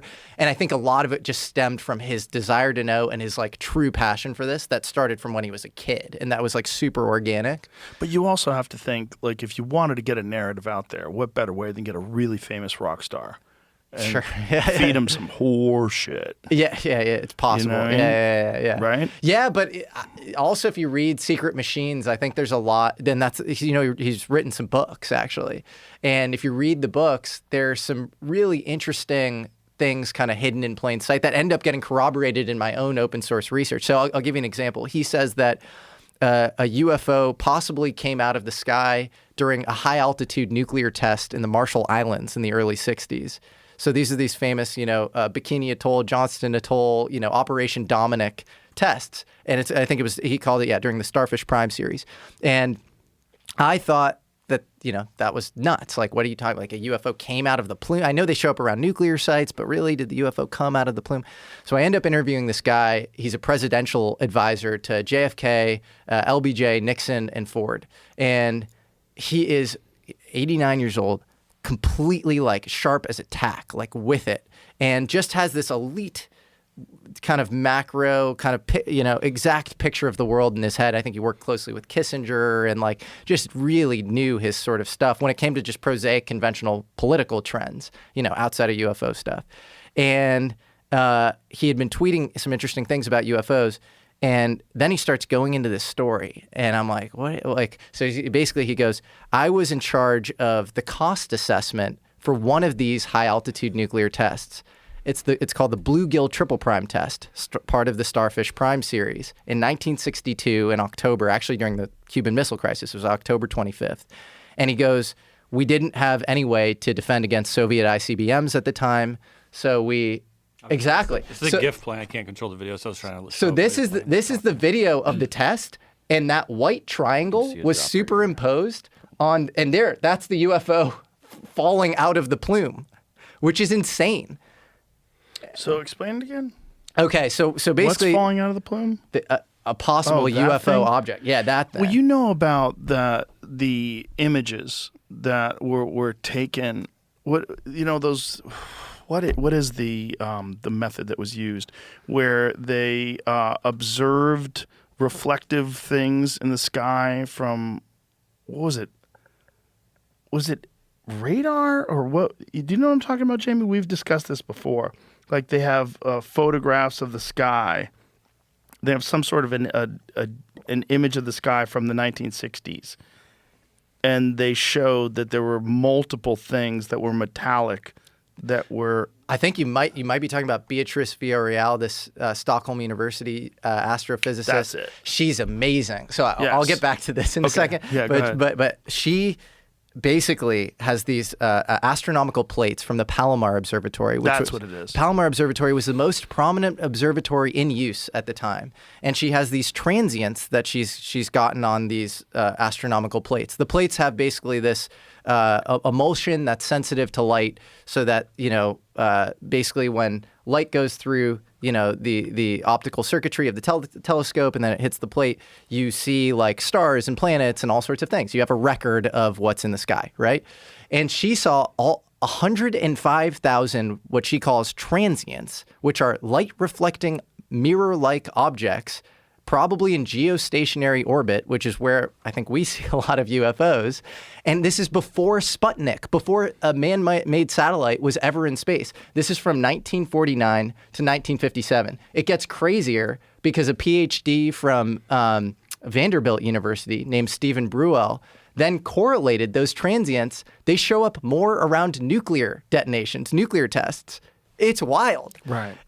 And you have people like Brian Keating and, Sabina Hassenfelder, who are like conventional physicists who are talking about this now, who are like, yeah, we don't really have a perfect debunk on this. Some people have thrown cosmic rays at it. Some people have said, solar rays, but neither of those make any sense. And then there's a former NASA astronomer named Ivo Busco who showed that some of these transits have it's called a coma, which is like a little looks like a little comet tail on the transient, and that gets created by the optical circuitry of the telescope itself. So the number one debunk on Beatrice was that these transients were artifacts of chemical staining and like issues, they call them plate defects. And Ivo Busco is basically saying, no, the light is going through the telescope. It's going through the telescope, so it has to be an artifact of something outside of the telescope. So you're left with one conclusion, which is UFOs. And then you get into the fact that NASA has what are called like uncorrelated targets all the time. Like there's noise in the sky. There are transients that are detected all the time in the sky, and we just sort of rule it out all the time. So it's really crazy, and I think it's very hard to debunk. And if she proves this to be true, this is a not only Copernican level discovery, it is greater than that. It is a wild discovery. And I don't know, I don't want to say I'm like, 100% sure it's legit. It's a little beyond my pay grade when it comes to the science, but I have not heard one good debunk on it. Not one. Whoa. Yeah.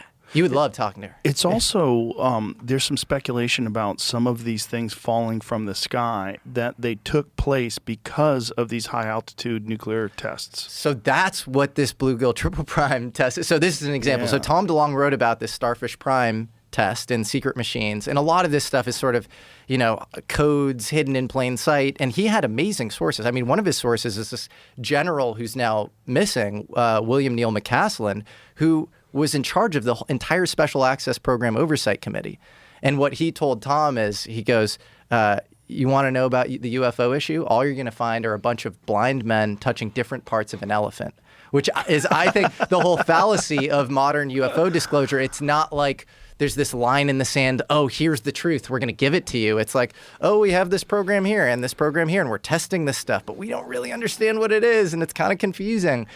And so DeLonge writes about the Starfish Prime, test, right, where this UFO comes out of the plume. I interview this guy, Harold Malmgren, who is well known in DC circles as this like elite statesman outside of UFOs, like just kind of renowned, good, very impressive reputation. He discusses being in charge of cost assessments for this specific Starfish Prime test called the Bluegill Triple Prime test, where you put this X-ray device within the nose cone of a Thor X-1 missile, and it's specifically so that when the nuke detonates, the X-ray blast then can take out any surrounding ICBMs. So there was no way to guard against Soviet ICBMs. This was the way to do it. He said in my interview with him that, in fact, all along, this may have been this sort of ploy to take out UFOs as well. His mentor, by the way, is Richard Bissell, who was the number 2 in the entire CIA and founded Area 51. And yeah, wild. Whoa. Yeah. And so he is in charge of the cost assessment for this thing. He says that there's this, he gets briefed on it, and he finds out that this object comes out of the plume of this thing. And he goes, what is going on? He goes, I want access to this thing. And he gets I think kind of stonewalled a little bit. He ends up at the Sandia complex in New Mexico, one of these national labs. And Lawrence Preston Geis, who went on to found DARPA and is Jeff Bezos' maternal grandfather, hands him pieces of the UFO. And he says, and very sadly passed away a few weeks after I interviewed him. So there's so much more of, we wanted to learn and know about this testimony. But he says he held the pieces of the UFO in his hand. And there's a Freedom of Information Act request around the Starfish Prime series saying, I want all records from the Starfish Prime series on UAVs, UFOs, UAPs, every acronym related to UFOs.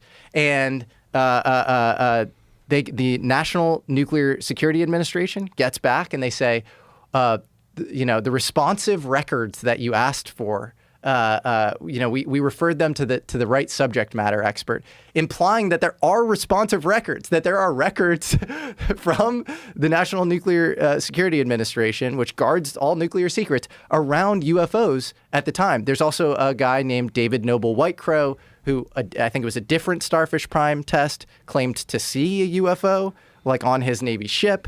There's a guy named Bob Jacobs, who I've interviewed, who's a photo instrumentation specialist, who says that there were rumors of an object having fallen, down from the sky. In fact, if you look at the Navy deck logs, I just interviewed the Navy's former chief oceanographer, a guy named Tim Gallaudet. He is as well versed in Navy deck logs as anybody, and as credentialed and qualified to read them as anybody. And he says that these look very anomalous and weird, and like they retrieved something. And I think there was an outage on one of the ships. And there was an admiral named Admiral Starbird, who was named, I guess he was the senior officer present afloat, who flew in a huff at 4 a.m. Once this thing was retrieved, he flew at 4 a.m. back stateside. So this is a much better video of it. So there are two vantage points, and both were EG&G planes, and EG&G comes up all over nuclear sort of stuff. And Kettle 1 and Kettle 2. And there's actually an Australian intelligence analyst named Jeff Cruikshank who does an amazing analysis of all of this stuff. And he calls this the Kettle 1 footage, where you can see the UFO coming out. And the Kettle 2 footage is this. It looks exactly like that footage, but there's a white triangle over the object coming out. And some people are like, oh, it's an emulsion defect. It's whatever. He asked for a mandatory declassification review of this thing, and I think the guy in charge of it was a guy named Byron Ristvet, and that guy goes, "We lost the video. We lost the video." So it's either an emulsion defect or you lost the video, but like you have multiple stories. It's just like Roswell, where it's like it's either crash dummies, or it's a weather balloon, or it's just or it's Project Mogul, high altitude radar balloon. You have three different stories, or it's just fucking aliens, or something, So it's really crazy. And his Wikipedia was completely changed and destroyed the day after. It was totally messed up. And this hit piece was written about him, and it was actually after he died. So it was really fucked up, because it was like kicking this guy after he passed away. And I think it was such an amazing, courageous testimony that I think will stand the test of time. Why do you think they attacked him? Just to try to dismiss whatever he was saying? To throw mud on it. I think a lot of counter intel in this space is not necessarily trying to shut down conversation entirely, but it's throwing mud on it. It's keeping it in this liminal space of like, I don't know, it could have happened, but and so they moved him from presidential advisor to Japanese whaling lobbyist, because he worked with every prime minister in Japan since Takana in the 70s, and so they and down to Shinzo Abe, and they're calling him there was some scandal or something, and that was what they were identifying him with, was this whaling lobby. It's so crazy. God, they're so good at that. They're so good at throwing mud on things. It's so crazy, and it was infuriating, to be honest. It was really upsetting, because here was a guy who he just pattern matched to this like really, brilliant guy, and he had all these other amazing things to say about global macro politics, JFK's assassination, all these interesting things, and you're just like kind of really, messing with his legacy, or you're kicking him when he's after he passed away. It's fucked up. It is fucked up, but that is what they do. Yeah. What is your take on Whitley Strieber? I think I love Whitley as a person, and I think again, it's probably one of those things where in upstate New York, as he describes in Communion, something probably happened. He probably is one of these people who, like, if we are nodes of consciousness that attract, either very normal things or weird things based on our aperture and our sort of understanding of reality, his is wide open. He is extremely high in the openness category. And I think that's where things get kind of sticky with some of these sort of super experiencers, because I think they are often very credulous, but that goes hand in hand with having a lot of weird experiences. And so I think Whitley's gotten stuff wrong. I do. And hopefully don't come down on me, UFO community, for saying that. I think he has said some wacky things that I'm like what? I don't. Well, we talked about one of them. I don't know if you remember that. Which one was it? It was like he said that there was a fly. That yeah, was I remember that one. Yeah, I brought that one up before because I remember watching a video. I'm like, okay, what are you doing? Because there was a fly. He's like, is that a man in a suit? Yeah. I remember that. And I was like, wait, I can't find that video, by the way. I've tried very hard to find that video after the fact. I think very strange stuff does go on. You know what he says? He says, I was picked as a node for disclosure because of the plot. It would be plausibly deniable. It's what you're talking about, where he was this horror writer. He was a fiction writer before he had his encounter. Which is also part of the problem. It's part of the problem. An incredible imagination. For sure. And then it's also part of his ability to decide. It's why Communion was a bestseller. So it's this weird, like, it creates this, like, sort of cult-like mythology. And then I know a lot of experiencers where I'm like, I know that, I mean, I really believe them that they've had experiences with, grays specifically. And it's a very common trope that they'll walk by Communion in like a Barnes & Noble bookstore and it'll freak them out. And that will be like their own hypnotic regression. They'll be like, oh, like they've never seen a gray before. And that's the first time they've seen a gray. Yeah, and the cover of the book is amazing. It's amazing. Who else had a book called Communion? Remember we had them on and we were like, do you know that your book is the same title as a Whitley Strieber book, but it's completely different? Who remember that, Jamie? Someone like fairly recently. We have too many people on this fucking show.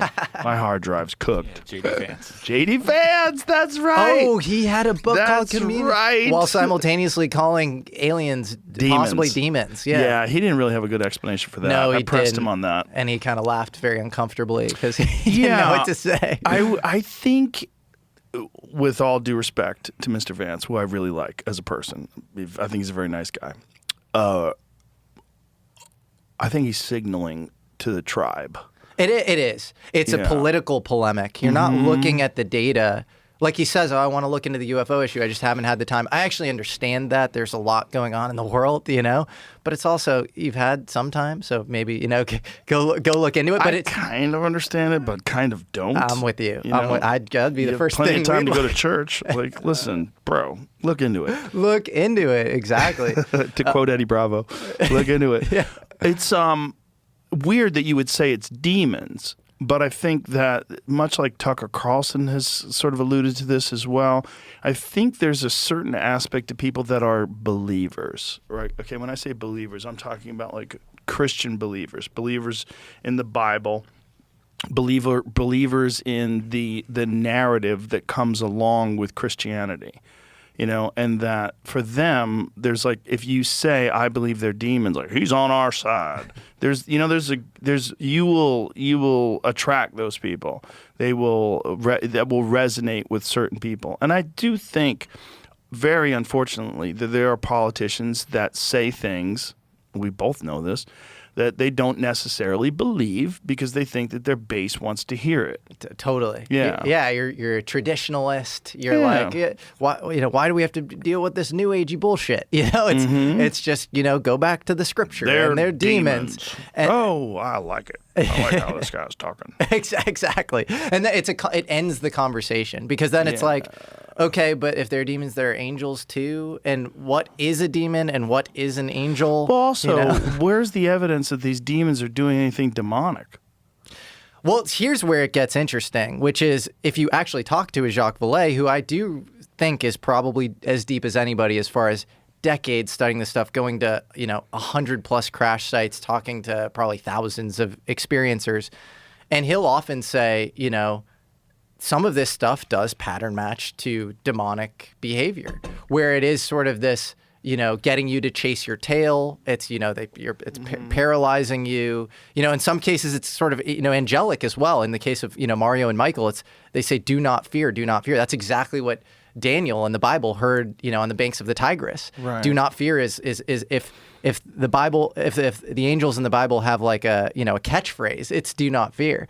And so he actually notes that there are some similarities. So I think there are two failure modes, right? It's the end the conversation, like, I'm religious, I don't want to hear it sort of thing. And then on the other side, it's like, you can't even look at the Bible as data or like any past mythology or lore as possibly overlapping with, sulfur and ammonia seem to be the smell. Sulfur is the sign, so, what that being, at Virginia, where that thing crawling around, that probably would have been called a demon like 1,000, 2,000 years ago. There's Especially a when reason. you look at it. It was like a weird color body with red eyes, and it looked like it had like these tiny little horns. Totally. By the on its way, head. I just interviewed the former Brazilian defense minister, and I brought up Virginia, and he goes, I believe it happened. Whoa. Yeah. Whoa. So we're making progress. Allegedly. Allegedly. Yeah, well, then there's also the guy who was physically in contact with it that died. The guy, yeah. Well, yeah, exactly. Yeah, James Fox. You watch Moment of Contact if you want to know what we're talking about. Basically, you have 15 to 20 people alive today in this small town in Virginia, 130,000 person town, and they knew nothing about Roswell, UFOs. It's this town in Brazil, and in 1996, in January, James Fox, this amazing researcher, documentarian, has triangulated the flight path of this kind of tic-tac object that came down. This ultralight pilot and geography teacher named Carlos de Souza was first on the scene. He smells all, these sort of weird sulfur, ammonia smell. He actually holds the material, apparently, and then it's taken from him by, I guess, ISA is this, nearby military base. 15 minutes later, he has this sort of Men in Black experience where somebody comes up to him at a gas station, seems to know everything about him and his family, and swears him to secrecy. Meanwhile, the beings are running around this town, and the beings end up in this hospital, Regionalis Hospital, and this neurosurgeon who I've met and interviewed, who is the chief neurosurgeon, basically like probably the most senior guy in Virginia, but I think even senior, in Brazil as far as, neurosurgeons go. He says that he treated this being, and that, or I guess he was face to face with the being for 4 minutes, and he was checking the work of his colleague who had treated the being, who had done this like minor surgery on the being. And apparently, if you go to this hospital and you say like, "Hey, is this the being where the ET was treated?" They'll be like, "Yeah, this is it." And Virginia itself has a big saucer. Yeah. In homage to this entire event. It's amazing. Well, what's up? I hate doing this, but Please do. I just was looking up perplexity. I asked Virginia UFO incident debunked or not. Never have done that before, and I've never heard this brought up. This is a known guy. His name is Mudinho from that area, and he is in the exact same position as the alien picture. Yeah, weird. Yeah, but if you treated that guy for a head wound, you would know that Oh, that's right, not right. me. He's and does he smell like local sulfur? man with and disabilities who is reportedly seen crouching in heavy rain. They did a 600-page inquiry. Could This have is the appeared Brazilian dirty or unusual. military's. Could he have flown in on a craft with? And again, And I'm just sort was of he saying. so stinky that when the officer brought him into the hospital, the guy died of a bacterial infection they That- couldn't treat? That's the crazy thing. Then there's this Yeah. guy, Marco Shirazi, who's the soldier that grabbed the Yes. ET being and apprehended it, and his whole family knows about this. And then he gets an autopsy. I interviewed the guy who did the autopsy, and he was like, this was like this gnarly form of this bacteria that I've never seen in my life. And the guy who's president of IPD, which is the company that does the autopsy report, he even said, yeah, I think it was from the nail of the ET accidentally, the being didn't mean any harm to this guy, but there was a puncture wound and it created this horrible, viral infection, and he died, or I think it was bacterial infection, and he died of that. So crazy. Yeah. What? I know. It's so nuts. But I mean, The Virginia one is really crazy. It's really 'Cause crazy. It's like there's so many people but then the problem is like I would love to have talked to them in 1996 individually without them knowing that this was going to be a global story, and when they can all sync up their memories. I know. And I'm praying that we get a case like that, at some point. Look, it's better than Roswell. 1947. Right. You know, we're really Right. reading the tea leaves on that. So it's Yeah. 1996. You have 15 to 20 people alive who have either saw the craft or the being. That's pretty amazing. Those Like, young ladies, there were girls at the time, and then when they get interviewed later, when they're grown women, and they're talking about the incident, it's very strange. But I think the strangest one is the cop who goes to the scene of the crash. He starts weeping, and he starts to like really. I'm like, okay, well, either this cop is the best actor that's never been in a movie ever, or he's having a real response to some sort of crazy memory of an event. that was Carlos de Souza, the geography teacher. And he led them around, to your point, for 2 hours or something before finding that spot. And I think if you were acting, you'd be like, yeah, this is the spot. You wouldn't be like, what? Wait, there was a white shed there and it's not here anymore, and confused. And apparently there was a white shed there that was removed or whatever. And then finally, when he sees the spot, you just see him palpably break down. It's not this, unless, you're, taking some acting class on the side or Not something. only that, you're a fucking genius. You're the next Daniel Day-Lewis. Like, what are you doing, wasting your time in Brazil Exactly. telling UFO stories? You go to Hollywood, young man. Yeah, but it's also, the problem is I want to believe it. That's know. also the problem. Me too. I don't want to believe it's like the thing about like Roswell in particular. Roswell it has become an industry, right?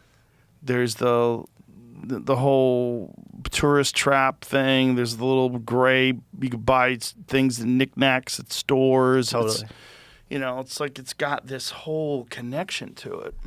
It does. It does. It's its own cottage industry. It becomes people's identities, so they can often want to keep it going. And then sometimes they're like, and this other thing happened to me too. Wait, come back, sort of thing. But Did you see the conversation that Travis Walton had with Bob Lazar in a diner?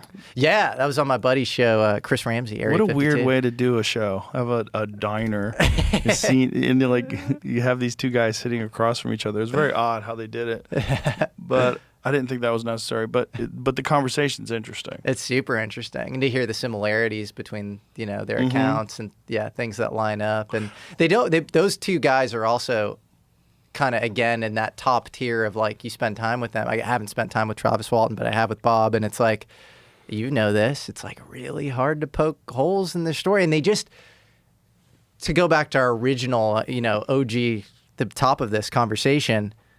Like the pattern matching is just there with him. He doesn't seem like a bullshitter. Travis doesn't seem like a bullshitter at all. Yeah. I talked to him for several hours, and before and after the show, and he's also a guy who's had the same story for 50 years. It's the same story. Yeah. It doesn't really vary. They all took lie detector tests. Yeah. One of the guys that was a part of the crew actually hated him and got in a fist fight with him the day of the event, and he told the exact same story. Yeah, and he came back. There was missing time, and I think he came back with a full-grown beard. 5 days later. 5 days Yeah. later. Yeah. Yeah, it's very strange. But his clothes weren't dirty. He's like, and he had this insane story. And they all stuck to the same story. Yeah. And, Well, they thought those guys killed him at first, so they were. They did. Like, They were questioning. Yeah, they're like, where the fuck is he? And they're telling the story, and they're like, what? And then he comes back 5 days later and tells the story, and they're like, what? Did you guys all plan this? Like, what the fuck is going on? But it doesn't seem like they did. So trippy. And he touched the craft, and it had this electromagnetic charge or something. And he bounced off of it. Either he touched it or he got close to it, right? Got close to it. And that's common to, maybe he got close, I don't know. But that's common for UFO experiencers where it's like you experience like weird electromagnetic effects where it's like almost like you're getting a sunburn where you get like, UV damage. It's actually in Close Encounters of the Third Kind, it's depicted where, Richard Dreyfuss literally has a sunburn after his encounter. On one side of his face, where it was to the left of his face, because it was outside the window. Yeah. Exactly. And Mario Woods also in Ellsworth, South Dakota, he also had burns and he didn't know where they came from. They took skin samples. And what did they discover? I don't know. I think that part's classified, unfortunately. God. Ugh. Wouldn't you just love to have an actual experience yourself? I mean, imagine thinking about all the time you spent studying this and you haven't had an actual experience yourself. I've seen UFOs, but I haven't had a close encounter of the third kind. And, What have you seen? I saw in Laurel Canyon, I saw a UFO, and then in Silver Lake, I saw just weird places to see a UFO in LA. What'd they look like? One was I told one of them Right. on your show. I think I told both of them on your show, but one was like a school bus sort of thing, which is really weird. It was like kind of rectangular, and it was hovering like right above the treetops. It was not very high, and it was sort of silently moving over the treetops. And I was with a friend at the time, and she saw the UFO like descend over the treetops, like go into some, we were in a residential area. It was in Laurel Canyon. And so that was very strange. I didn't see that. I didn't see it sort of descend. I just saw it go over. But it looked like a floating, again, school bus, like a thing. And there's like no visible propulsion. It was the strangest thing. How fast was it moving? That's hard for me to say. I don't know. Not fast. Not fast. Like yeah. it could have been a balloon. There's no way. Really? No. Why? Because it's floating like a balloon, like a because it was like helium balloon. Yeah, I get. Maybe it could have been a balloon. A large balloon. Maybe. I don't know. It was right above the treetops, and you heard this sort of little hum, and I don't know. I don't know. I don't think it was a balloon, but maybe it was a balloon. I mean, think about blimps. Like if you didn't know what a blimp was and you saw that thing flying overhead, you're like, "Oh my God, we're being invaded." I've seen plenty of blimps, and they're usually like really high in the Sure. sky. And this Right. thing, like, But they don't have to be, right? That's how they come down, yeah, right? this thing was definitely not a balloon, but I don't remember the exact details as to what. No what- noise. like kind of like a low bassy thing, but no like not Bassy. normal propulsion noise. But yeah. like bassy, Like it was like a like a yeah, that sort of thing. Yeah. Ooh, like the fan that's moving the balloon. But not at all like a a chopper or a Right. or a plane or anything. And yeah, I don't know. As far as it just looked metallic. Like if it was a blimp or something, it would have been like perfectly like I don't know. It had some sophisticated signature management to look like it was like perfectly metallic and shiny. But like Mylar balloons, they look very metallic. Yeah, but I think you could see that it was floating. You could see that, possibly that it was moving with the wind. Mm-hmm. And this didn't look like it was moving with the wind at all. It looked like it was sort of moving against the wind. I mean, not necessarily moving against it, but moving agnostic to the wind is what I'm Yeah. trying to say. If there was a way where you could sit down and conjure up an experience with something, would you do it? Conjure up an experience. What do you mean? Like if you could, in a meditative state, access like whatever connection and have like a Betty and Barney Hill type experience. I wouldn't try to artificially do that necessarily. Really? I mean, I would love to have an experience, but maybe organically, like if it's sort of meant for me, sort of thing. But there are whistleblowers who've come out. This guy like Jake Barber, for example, that talks about essentially programs forcing people systematically to conjure up these sorts of experiences. Right. That's why I asked. Yeah. Okay. Yeah. No. And I think there's a long tradition of communing with these sorts of things that goes back to like kind of Merkabah, Kabbalistic practices. Mm-hmm. Neoplatonists would call it theurgy, like, kind of communing with deities. And I don't think it's a coincidence that I think there are aspects of, Stephen Greer, say what you will about the guy, CE5, there are aspects of that are maybe similar to some of these sort of protocols Yeah. that involve sort of communing with these things. And traditionally, you're not supposed to do this stuff unless you are like fully like of pure intent. You're probably older. Like you're not supposed to start Kabbalah, for example, until you're 35. Really? Yeah, I think you're supposed to be married as well. You're supposed to be like very rooted in reality. Interesting. Yeah. So, and then there's And like that's like a Jewish mysticism, right? that's a Jewish mysticism, but there are Christian versions of it, and I think they're versions of it kind of across history. The Neoplatonists had a version of it as well. So, I think this is something that I think the Jews had it with Ezekiel's wheel and the kind of Merkabah texts, but I think there's more. Yeah. Well, the weird stuff when you get into the Bible itself is the stuff that wasn't put in the Bible. I know what you're going to say. The Enoch stuff. That's so weird. The Enoch stuff is really weird. Yeah. And when they find it in these clay tablets in Qumran, along with books in the Bible, like the book of Isaiah was also in there. Like, okay, what was that? And how much that sounds like Greek mythology, like these gods sort of mating with mankind. Yeah. And apparently it's still in the Ethiopian Bible. The Ethiopian Bible has all of the books of Enoch, all the different tales of the Watchers and the Book of the Watchers and all that stuff, where they came down and mate with the daughters of men and created the Nephilim. It's in the Ethiopian Bible. That is so trippy. It's so trippy. It's so trippy. And then they create the Nephilim. Mm-hmm. And then you get into the Timothy Alberina stories, which, I know he was on your podcast, where there might be giants in Afghanistan that the Air Force has encountered in the early 2000s. And you had Devin Larratt on as well. Was he a famous arm wrestler? Is that right? Who served for the Canadian Special Forces in Afghanistan and saw a man that was like massive. He said he was like 8 feet tall. And I think a mutual friend of ours, Brigham Bueller, shout out Ways to Well. They're the best. He has an employee who also, I think, was Special Forces in Afghanistan. And he says that there were, I think, large beings there, like giants there as well. So it's like a bunch of like anecdotal, and that's just us. That's just, so. Yeah, it's fucking super weird. And do you know that these, the latest take on the Denisovans or Denisovans, however you want to say it, which is a very recent discovery. I think the first even recognition that there was another type of human called Denisovan. I think that's how they pronounce it. I always say Denisovan. They believe they might be much larger than human beings now.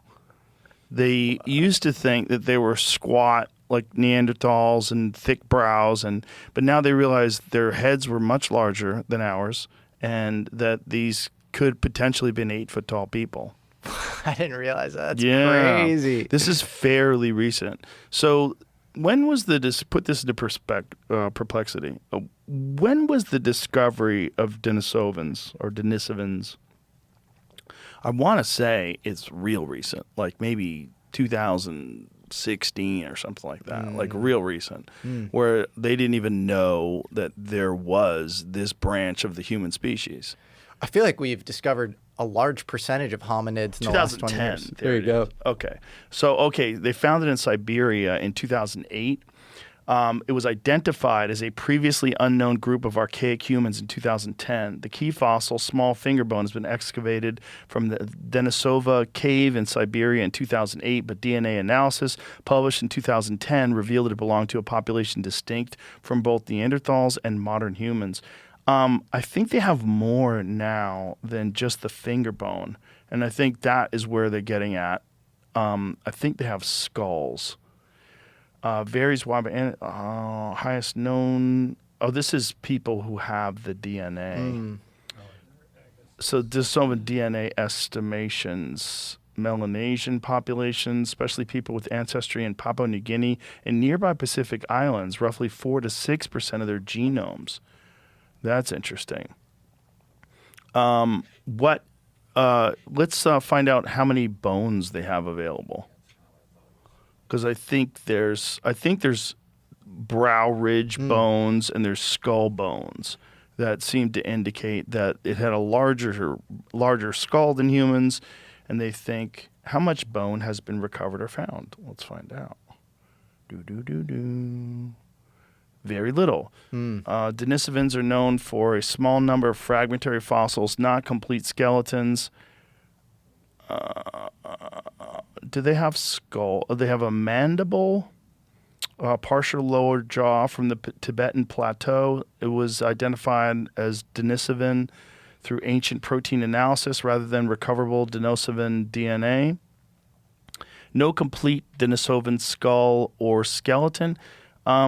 Just search for me, Denisovan skull. Like, see if there's images. Because I think there's a brow. Like The problem is, it's like you're looking for stuff. Yeah. So, like, what is that? Is that just a recreation of what it looks like? Whoa. It seems like a recreation. But this is what they think it looked like. It's like a Eugene Levy situation Huge eyebrows. Look at the brow ridge. right there. Yeah. So, how much is this real? And what is this AI? Like, what is this? Well, I Has know Perplexity not caught up to the latest evidence? Like, in Peru, Paracas skulls are 30% higher volume, I think, Right. often than normal skulls. some of them are. Right? Some of them are. That's yeah. the weird shit with the elongated heads. Totally. That gets real weird. This has a fairly elongated head as well, but it's not like upwardly. It seems to like move towards the back. Yeah. But has a pretty large. So is that an actual? I don't know. I'm trying to figure out.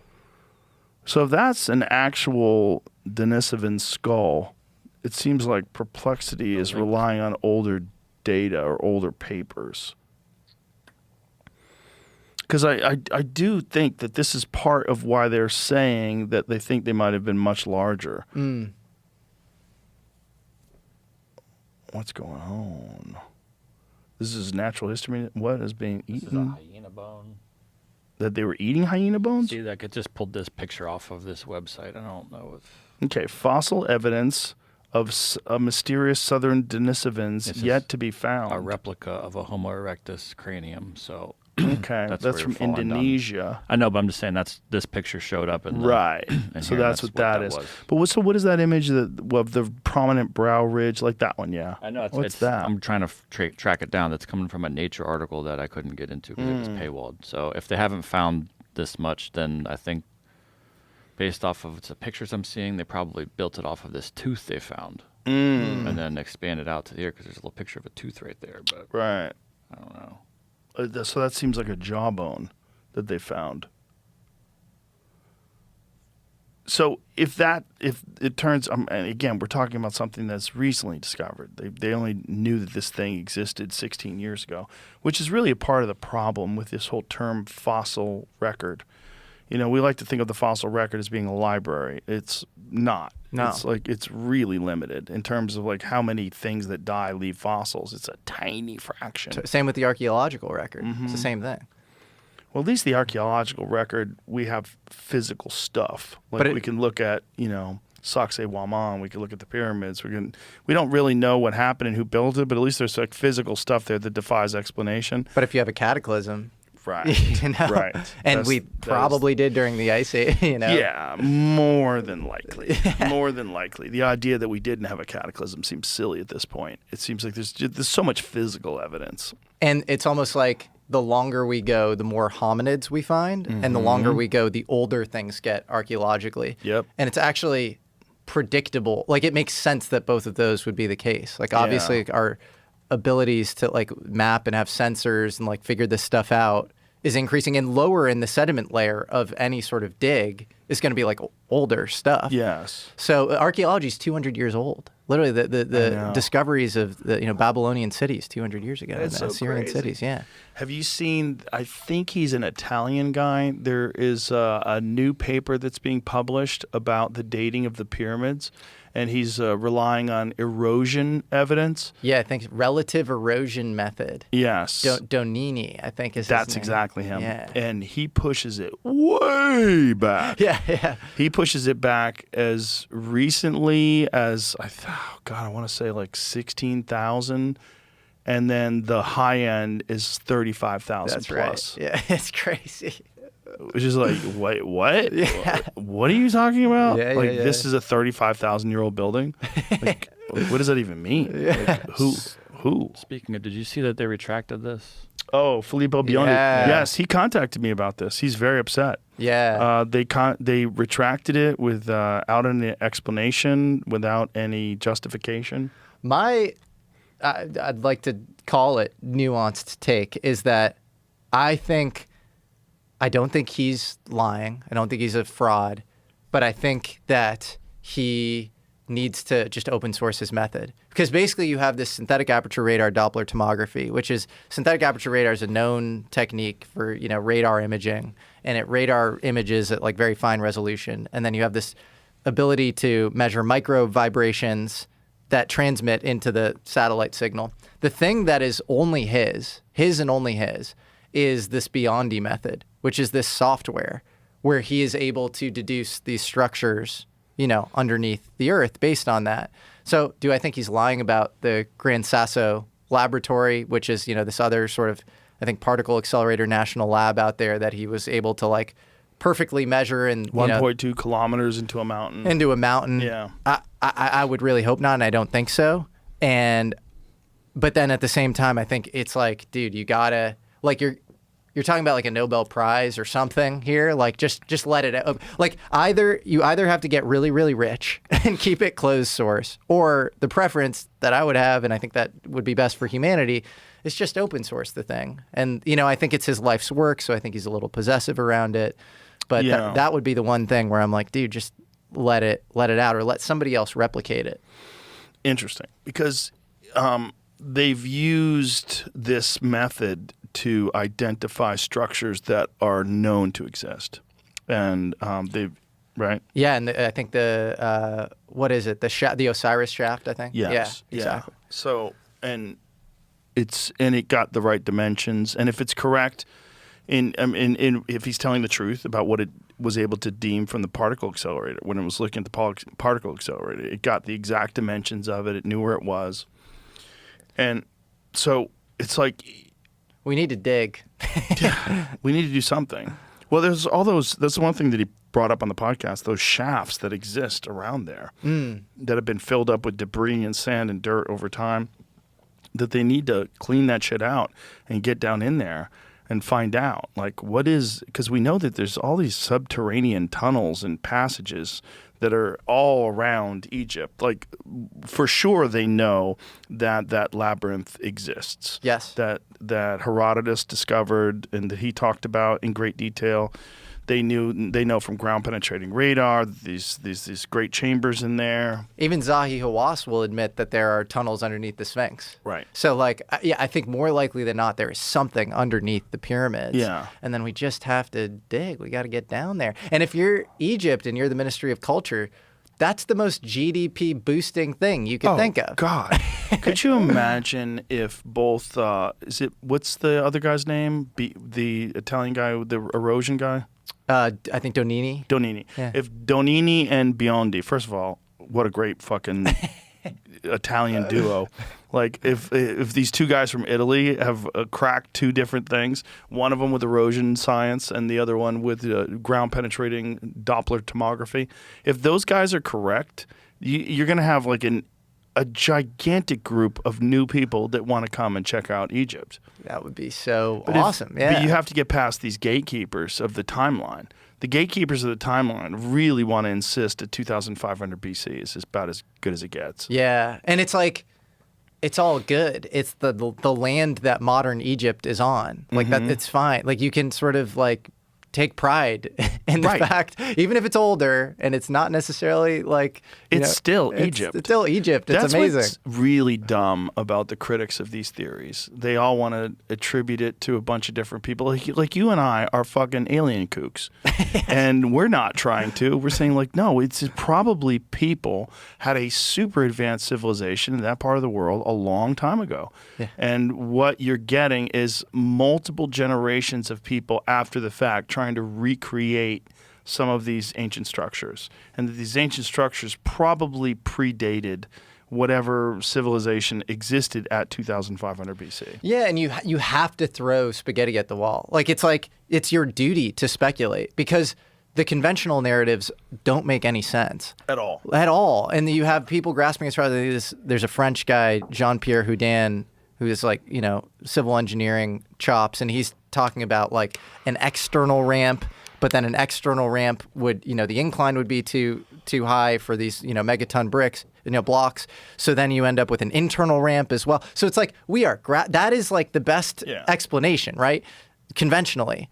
And so let's try to figure it out, and let's be a little creative, and we don't need to like, stay so narrow. Like all these skeptics are like they're attack dogs for what? The problem is they don't want these Jimmy Corsettis and Michael Buttons and all of these people that have enormous following online to have any point.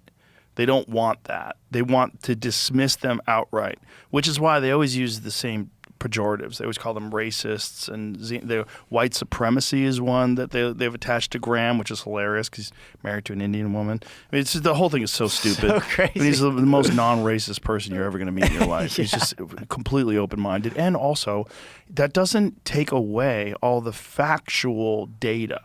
All the stuff that's like the stuff that's really weird, that's hard to describe. When you're talking about a structure that is perfectly aligned almost to true north, south, east, and west, and has 2,300,000 stones and used to be covered in smooth limestone, and somehow or another was the greatest structure that human beings have ever created, and is bare minimum 4,500 years old. That is a mind fuck. And anybody who says that's not a mind fuck, and when you're talking about some of the stones, like particularly in the King's Chamber, that are hundreds of tons or 100 tons or 80 tons or whatever they are, and it's from hundreds of miles away through the mountains with no roads, no heavy machinery, and they're placed way the fuck up on the ceiling of this place perfectly. Totally. There's also the weird mind fuck of the sarcophagus in the King's Chamber, which aligns with the same dimensions where you could fit the Ark of the Covenant in it. No way. Yes. Really? Oh, there's a lot of people that believe this. There's a real problem with the measuring of radioactivity, too. They try to say that there's a higher level of radioactivity inside the sarcophagus than in the outer walls. But the problem is, when people talk about radiation and stones, like stones they have a certain level of radiation just inherently. Like you can, like the sun has radiation. Yeah. Like there's Geiger counters can go off. Yeah. But the people that are like they're really out there, they think that might have been the positioning for the Ark of the Covenant.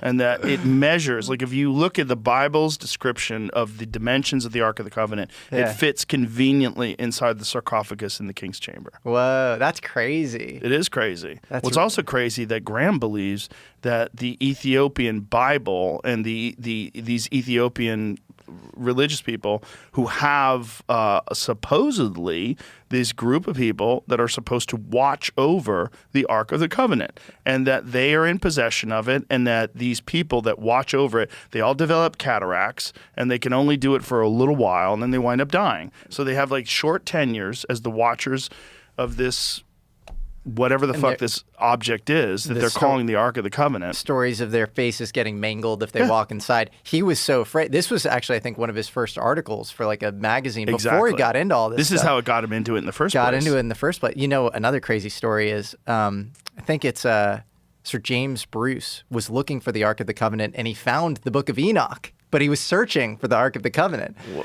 But yeah, they think it's in Axum, Ethiopia. And there are Templar crosses, I believe, on a church there as well. And Graham talks about this. And so that's his connection, because there are obviously legends of the Templars being these sort of knights that guarded, after the destruction of the temple, the Ark of the Covenant. And so maybe they actually did make it all the way down to Ethiopia. Which is wild. It's so wild. If that thing was actually in the center of the sarcophagus, in the King's Chamber, in the pyramid, whatever that thing is. It's so. I mean, the one maybe counter argument or something I'd be curious about would be the Nazis were obsessed with the Ark of the Covenant. Like the Indiana Jones plot is like legit. Yeah. Like Himmler would go on these weird quests or whatever around this stuff. And I guess Italy and Ethiopia had that war around that time, I believe, right? Or like, why wouldn't the Nazis just go in and try to take this object? Maybe they weren't aware. Maybe they weren't aware. Who knows? This guy Ohlendorf says he went and saw it in 1941, and What? that it's a replica. He stated that he gained access in 1941 because he spoke classic how do you say that?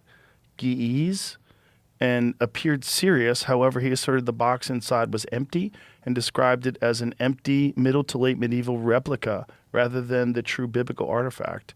So he's the only guy that's gained access, and this was in 1941. He's a British officer during World War II and later a professor of Ethiopian studies at the University of London. Interesting. I want to know the details. Like, how does he know that it's an artifact? Or it's a replica. Or it's sorry, that's a replica rather. Yeah. Right. I did look this up just I think yesterday. Oh, you did? I Rabbit hole. told you I was Jamie, trying to Captain find Rabbit stuff. Hole over here. I found down this rabbit hole because I was trying to find out what happened to the staff of Moses. I was thinking about weird things that existed in history, and also the Ark of the Covenant. Last time it was actually known where it was 586 BC. Ooh, So like when Jesus was around, no one knew where it was. that's interesting. The wall, 586, so hundreds of That's- years before his. 600 years before Jesus. Whoa. Yeah, I know the walls of Jericho were supposed to come down, I think. Yeah, the it was Ark of the Covenant. Babylonian destruction of Jerusalem. They tore down the cathedral. Which also, I stumbled across something called the Madaba map. Have you ever heard of that? No. It was found. It's a mosaic of like ancient Jerusalem found around 6 CE, and it shows. I've never heard of this before, so I was actually trying to show you like the best way to describe it. But it's all in like ancient Greece. It was a mosaic underneath the floor in a different church that they found while they were about to make a new church. So they were doing like reconstruction, and they found this map of ancient. It's pointing things out here. This isn't the best way to describe it. I'm sorry, but they've mapped it all and found things that I think it was found in like 1895, right around turn of the century. So it shows like where Jerusalem was, where all these things are in reference to each other, and all these places that were in the Bible and whatnot. Wow. And I guess people didn't know about them, and that's when some of the stuff is getting validated. Jordan's Madaba map.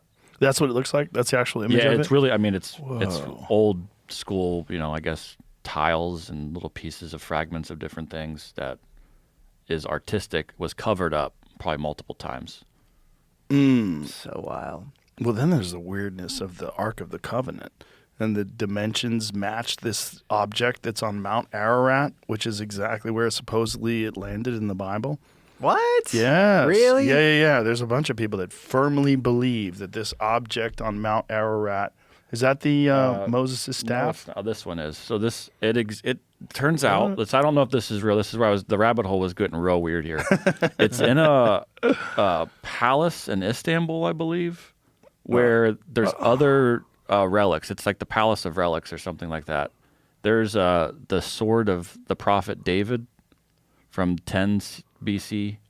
Somehow they got like David and Goliath. What? King David. Yeah. And there's a bunch of things from Muhammad there. There's like a piece of a tooth, a piece of a beard. Wow.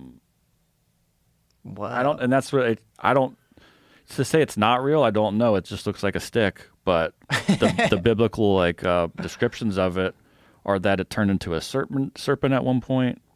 This is what parted the Red Sea.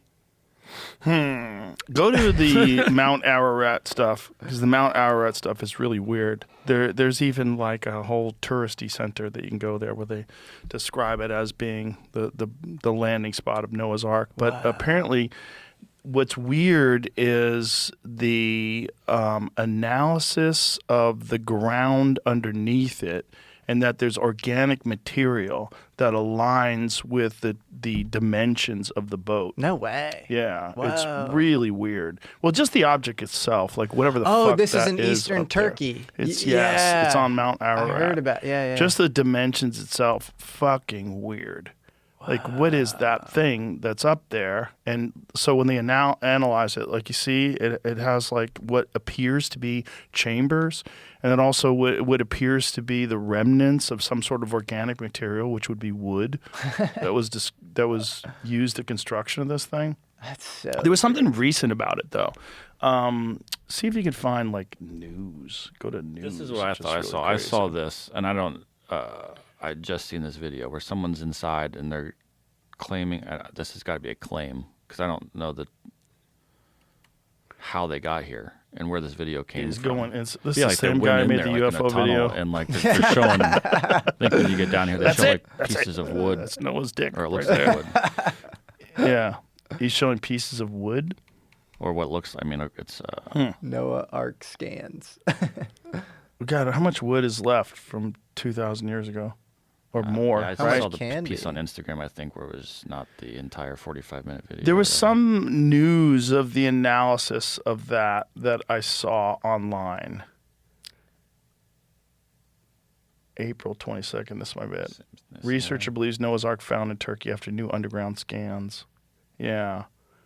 So researchers working in Turkey say fresh scan data, this is from April, uncovered what appears to be tunnels inside the long-debated landform, bolstering their case that the site may be a man-made object they believe to be Noah's Ark.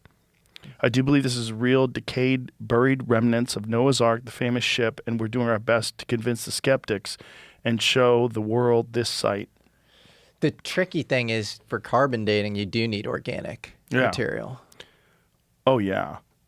And not only that, it's like the tricky thing is like the whole story doesn't make sense. You take two of each animal, and then what happens? Animals eat other animals. So how does that work out? You've got to. And, you know, in the Bible, they're supposedly waited. They waited until the animals gave birth to a bunch of different before they ate them. It's insane. Okay, what? What? Are you a kid?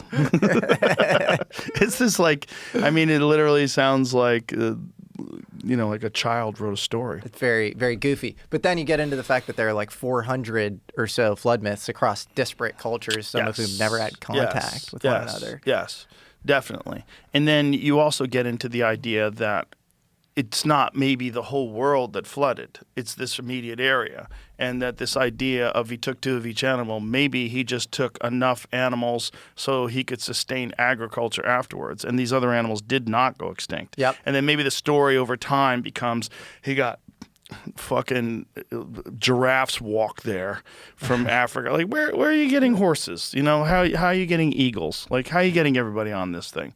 It doesn't even make sense. And real discoveries are often motivated by myth, like motivated by Homer and Herodotus. Stories about the Peloponnesian War. You had this guy, German businessman, Heinrich von Schliemann, spent all his money looking for Troy, and he eventually found it. Yeah, which is wild. Wild. Another story would be, you know, Plato talking about this flood. He's talking about it in the Atlantis context. Obviously, it's a dialogue. And it's, I think, the Timaeus and Critias dialogue. And this is told at a Mythos festival, 600 BC. And they say 9,000 years ago, this great flood happened. And then you line it up, and that's Meltwater Pulse 1b, which is probably the flood that got us out of the Ice Age. So to discount myth entirely as like non-historical, I think, is throwing the baby out with the bathwater. Right. The timeline aligns with the theory of the Younger Dryas impact theory. Exactly. The Great Flood and the Younger Dryas impact theory align with the timeline that Plato, how the fuck could Plato have known when he's saying 9,000 years? Like, how is it so perfectly aligned? I don't know. It seems a little convenient. Yeah. I think if there was a Noah's Ark, it was probably, well, first of all, how does he know it's coming? How long does it take to make this boat? You know, that's where it gets really weird. Like, does this guy actually have a premonition? Yeah. Is he actually like attuned to some sort of psychic energy? Or does God, or for lack of a better term, actually talk to this guy and say, hey, dude, some shit is about to go down? And didn't it take him, I want to say the biblical account is it took him 100 years to make it. Oh, I don't even know. I know that is back when they were like living for hundreds and hundreds of years. Yeah, his father was Methuselah. 777 years old and was 182 when he had Noah. Normal. Normal stuff. Well, David Sinclair, help us. Let's get back there. well, this is the real thought, is if David Sinclair is correct, and I think he is, if they can figure out a way to somehow or another access whatever part of the human genome allows us to age or causes us to age and reverse that or change that. How do we not know that if you got a civilization that could build the pyramids, how do we not know that these people were also capable of extending lifespan? 100%. Yeah, and if knowledge gets lost and we're now figuring out Horvath clocks, DNA methylation clocks, biological age versus chronological age. Yes. I'm sure you talked to Brigham about all sorts of like novel, crazy things he's looking into with stem cells, you know, and the Yes. amazing things they do. Like, why was that not necessarily discovered before and just erased from the historical record? Easily could have been. It could have been. If there is a cataclysmic disaster and we do have a hyper advanced civilization that's capable of engineering feats that we still can't replicate today, which I think is the case. Because there's a lot of people that say we could build the pyramids today. Fuck you. Okay, fuck you. No one has. Go do it.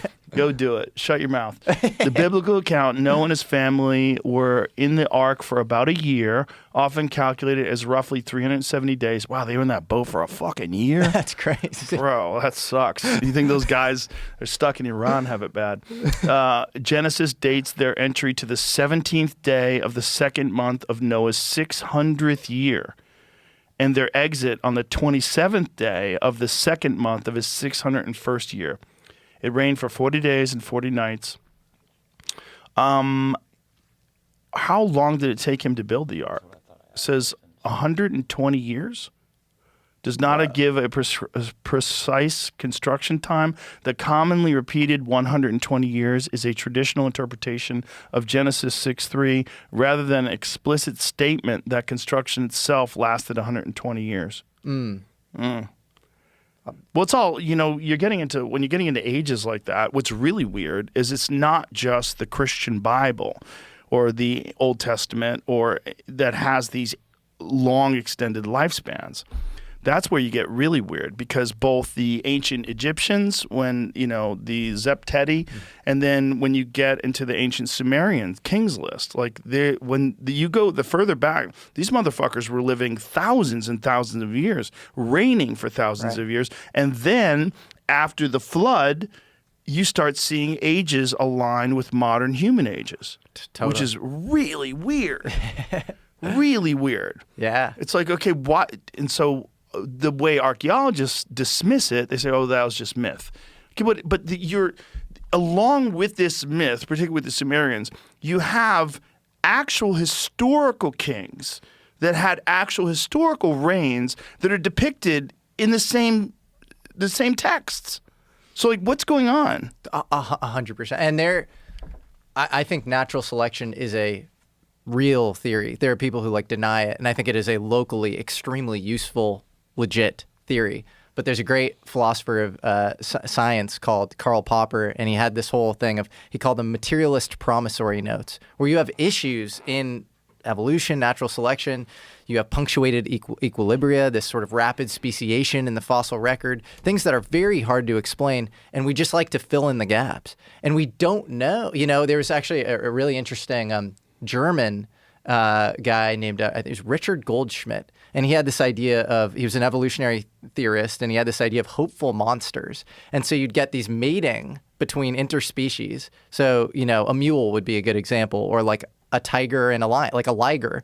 And every once in a while, like, it would like hit this ecological niche and, like, you know, actually make sense for the local ecology, and then it would sort of persist. And I think he's largely been debunked, but I spoke with this DARPA dude who was like, I can say this because we didn't end up pursuing it. But you know the movie The Shape of Water, the Guillermo del Toro?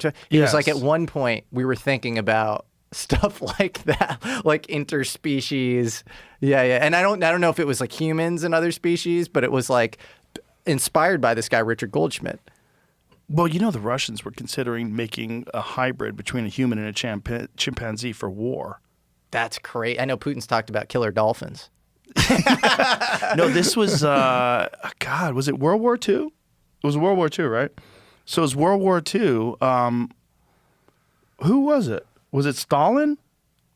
That's crazy. Well, do we remember? I don't know if we would know officially. I just remember the guy was doing it on his own for sure. Would have been Stalin. Like, told him to do it. I don't remember if see they if you can find it. That's so wild. They were. So the idea was like, look, Russia lost like 20 million men during World War II. And I think the idea is like, boy, wouldn't it be better if people didn't fucking die? Why don't we develop warriors? And so I think they were trying to make a human-chimpanzee hybrid specifically designed for war. Now, like, I don't know if it was official, because he got in trouble for seeking not telling the female volunteers what was going on. Oh, Jesus. Yeah. Could you imagine? What? Stay put, honey. I'm just going to stick something up there and wonderful things will happen. Jesus Christ. Notorious Soviet-era attempt, but no human-ape hybrids were ever created. But yes, it was a real attempt. Russian-Soviet biology Ilya Ivanov proposed using artificial insemination to test whether humans and great apes could produce offspring in the mid-1920s. Okay, so it was after World War I. Soviet support, he traveled to French Guiana and inseminated several female chimpanzees with human sperm. None became pregnant. He later sought to reverse the experiment by inseminating women with ape sperm.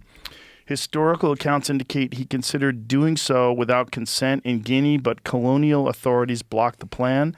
Back in Russia, he sought female volunteers, but the available adult male ape died before the procedure could occur, so no such insemination proceeded. Sounds like a great person. Yeah, what great guy, wonderful dude. But it's like kind of crazy that was. I mean, imagine if it worked, and then they just created like 1 million of them, and just armed them. Well, also, where are we headed with CRISPR and the Right. ability to, edit to the do human that. genome? Yeah. Right. Well, also, what the fuck is going to stop them from turning around and taking over Russia? Like, why would they listen to you? Right. Like, yeah. You're giving them guns. They're way more violent. They're super territorial. They're way stronger. And also, they're going to recognize that you made them to go die. And they're going to be really resentful of these fucking pink little fleshy fucking water balloons of meat and tissue that are so vulnerable compared to them. It's like you created me. It's like It's Planet of the Apes. It's Planet of the Apes. Yeah. It's also the way people talk about AI. It's like very Yes. analogous. Very much so. Very much so. Yeah. It's we are always meddling. We're always meddling, Which makes me think something more advanced would probably meddle with us. That's right. Just do it a little bit more subtly. And they would do it at the boundary. Like, it makes sense that UFOs to me would show up around nuclear sites because those are the Archimedes lever of destruction. Those are the points of most leverage, the hinge points of civilizational collapse. Mm-hmm. It is not a coincidence that Mario and Michael were abducted at Ellsworth Air Force Base and saw this thing hovering above a live hydrogen bomb. Right. That feels like it makes sense. Yeah. And it, like, if you were governing a system, you would look at those nodes. Right. You look at actually there's a great neuroscientist named Don Hoffman, and he says if you're if you're a simulator and you're guarding the simulation, you look at the exit paths. So I think about 2 exit paths in our sort of simulation. One would be high energy physics. So particle accelerators, high voltage experimentation, and nuclear, like stuff where you're really pushing at the boundaries of space-time. So I think that's why these things show up at national labs, nuclear sites, a lot of like really hardcore kind of experimentation. And then consciousness. I think that would be the other exit path. And so that's why I think these things show up when we're sort of communing with this higher thing. Right. And it also makes sense why they show up when you're sleeping. Right? Like if you're having these encounters, like all these abduction experiences, the great many of them happen at night.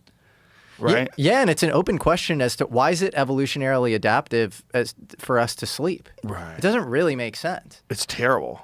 It's terrible. And we sleep deeper than like most animals, and so we can be walked up on by predators and killed. There's so many nocturnal predators. Absolutely. What So a stupid idea. Why wouldn't that get selected out? Maybe something important happens during sleep. Like, who knows? Yeah. But like it seems like, yeah, we don't understand any of that stuff. The dreaming, sleeping, and it's probably adaptive in some way we don't understand. Yeah.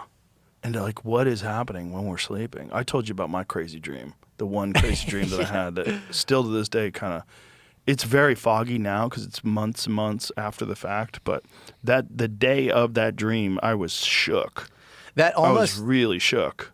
It almost feels like if I were to analyze that dream, it's like they were giving meat to these crocodiles in the water or something. Mm-hmm. So it was like our limbic sort of reptilian, because in every man you have your sort of reptile self and then you have your like more aspirational self or something. And maybe they were sort of like holding that at bay, and you said to me, you were like, these beings, these like future human, alien-looking beings, were telling you like this is a brittle experiment. Like this whole thing you've got set up, this could end tomorrow. Like we're here, sort of protecting you. Yeah, there was a very flimsy barrier between the crocodiles and whatever was in the water, and I was like, "That's it? That's the only thing that's stopping? This is like a fucking like a traffic cone and some tape or something like that, like some plastic bars." It was like not. I don't remember specifically, but it was like I remember being very uncomfortable with how little protection there was to stop those things from coming out of the water. So fascinating. But also the weirdness of them, like their bodies, they were like very slender and kind of tall, but like no muscle at all, like no strength at all, and larger heads, and very odd looking, almost Asian looking, very weird. And they were playing with me a little bit, like spooking me, haha. And it was very strange, but it was so vivid. That's the weird part. That's what's so trippy to me, where I'm like, maybe it was an experience. It's hard to say. It's impossible to declaratively say it wasn't, right? Well, it's hard to know what a dream is in the first place. Yeah. Like, what is going on when you have vivid dreams in the first place? Totally. Yeah. What is that? It seems like you're working out problems. Like a lot of times people are working out issues, and that's why they say sleep on it. I think there's something to that old wives, the old wisdom of sleep on it. It's almost like because it does feel like sometimes like issues that you have come up in sleep, but you're almost like metabolizing them, or you're like you're like working them out by experiencing them, but in like a padded walls sort of way in the dream, where like you don't want to work that out in 3D reality, and so it's sort of adaptive in that sense or something. Maybe. I don't know. Who knows? Yeah. But it's weird that I've had so many dreams that have been, even crazy dreams. Like, wow, that was nuts. But nothing like kept me from going back to sleep. Yeah, that's what's so trippy about it, is like you went and worked out right after. I could not sleep. I laid in bed for like an hour afterwards trying to go back to sleep. I'm like, I am not going back to sleep. Like whatever the fuck that was way too real. Like way more real than any dream I'd had before. If I was an alien or a future human, I would definitely visit you. Whatever it is, whether or not it's my imagination just hit a burst of like serotonin and dopamine and neurochemicals and DMT or whatever it was that created this very vivid thing. It's either that, my super hyperactive imagination, or an encounter. It's hard to know what it was. But what it was very different than any other dream that I've ever had before. Yeah. Well, I think that's a beautiful, like, that's all you can say about it. Yeah, but that's being honest. Yeah. And but it also is the problem with someone having a legitimate experience. Like, how much do they elaborate? How much do they expand? Sure. How much do they try to justify their experience rather than saying, I don't know what the fuck that was? Yeah, totally. I think in many cases the honest thing is, I don't know. I don't know what the beings were. I don't know where they were from. And it's so interesting that we snap to grid all of these experiences into this sort of alien motif. And it's why the Pentagon now uses non-human intelligence, which sounds kind of ridiculous because it could be AI or an animal or something. But I wonder why they changed that. I think they changed it because they don't know definitively that it's extraterrestrial. And the office that I think in bad faith likes to debunk this stuff, the All-Domain Anomalies Resolution Office that just likes to it's the modern Blue Book, basically. They often say, we have no evidence of extraterrestrial visitation, because they hinge it on that conclusion. That is a conclusion. Right. There's a lot of anomalous data. There's stuff showing up at our nuclear sites everywhere. Donald Trump reportedly told Inner Circle aliens are living in Earth's oceans. I've heard he said that too. That also, he alluded to that. Remember the Jersey drone flap in November of 2024? He kind of alluded to that. He goes, we know they're coming from a garage. It's a weird place. It's a garage. We have no idea what they are, but they're in the ocean. This is according to Jack Osborne, who said it, I think, to Andy Stumpf. And he said that he has got a friend that talks to Trump frequently. So tells him stuff. I know Jack's source, actually. And dun, dun, dun. So, yeah, and I don't think he's lying. Well, this is also what multiple people have said, that there's something in the ocean, and this is... Yeah. No, I just had on the Navy's chief oceanographer who we just talked about. He was head of NOAA. Yeah, I saw that. Yeah, and, he talks about tons and tons of sightings, tons of Navy sightings. I mean, the 3 sightings that were popularized, the videos that were popularized in the 2017 New York Times article, which is, whether you like that article or not, they got some things wrong, very responsible for a lot of the modern kind of disclosure movement. Very responsible for people all of a sudden taking it seriously. 100%. Yeah. Yeah, it slapped that credibility onto the whole issue. Those were Navy cases. Those were all Navy cases. The Nimitz sighting, Go Fast, and Gimbal were all Navy. And so, yeah, there's a long history. I mean, the bluegill triple prime thing I mentioned with Harold Malmgren was Navy as well. You know, you have Tim Burchett saying there are 5 or 6 hot spots, know, on ocean floors. And then you have Bob Lazar saying, you know, actually that was taken out of context. You know, people are saying the craft he worked on, the sports model, was found in an archaeological dig. It was actually found on the seafloor. Yeah. And I think the Office of Naval Intelligence knows a lot about this whole topic. In fact, Jay Stratton. Where was the information that it was found on the seafloor? That's what he says. And I think he might have said Barry, his like... We said one of them came from an archaeological dig. Yes. But it wasn't the sport model? I thought it was. Oh, I don't know if it was. Maybe it wasn't the sport. One of them was it wasn't the sport really model. old. Yeah. He said one of them, I was told, actually came from an archaeological dig and it's really old. It might have not been the sport model, but that's the other weird thing. But he said it was the seafloor. The labyrinth.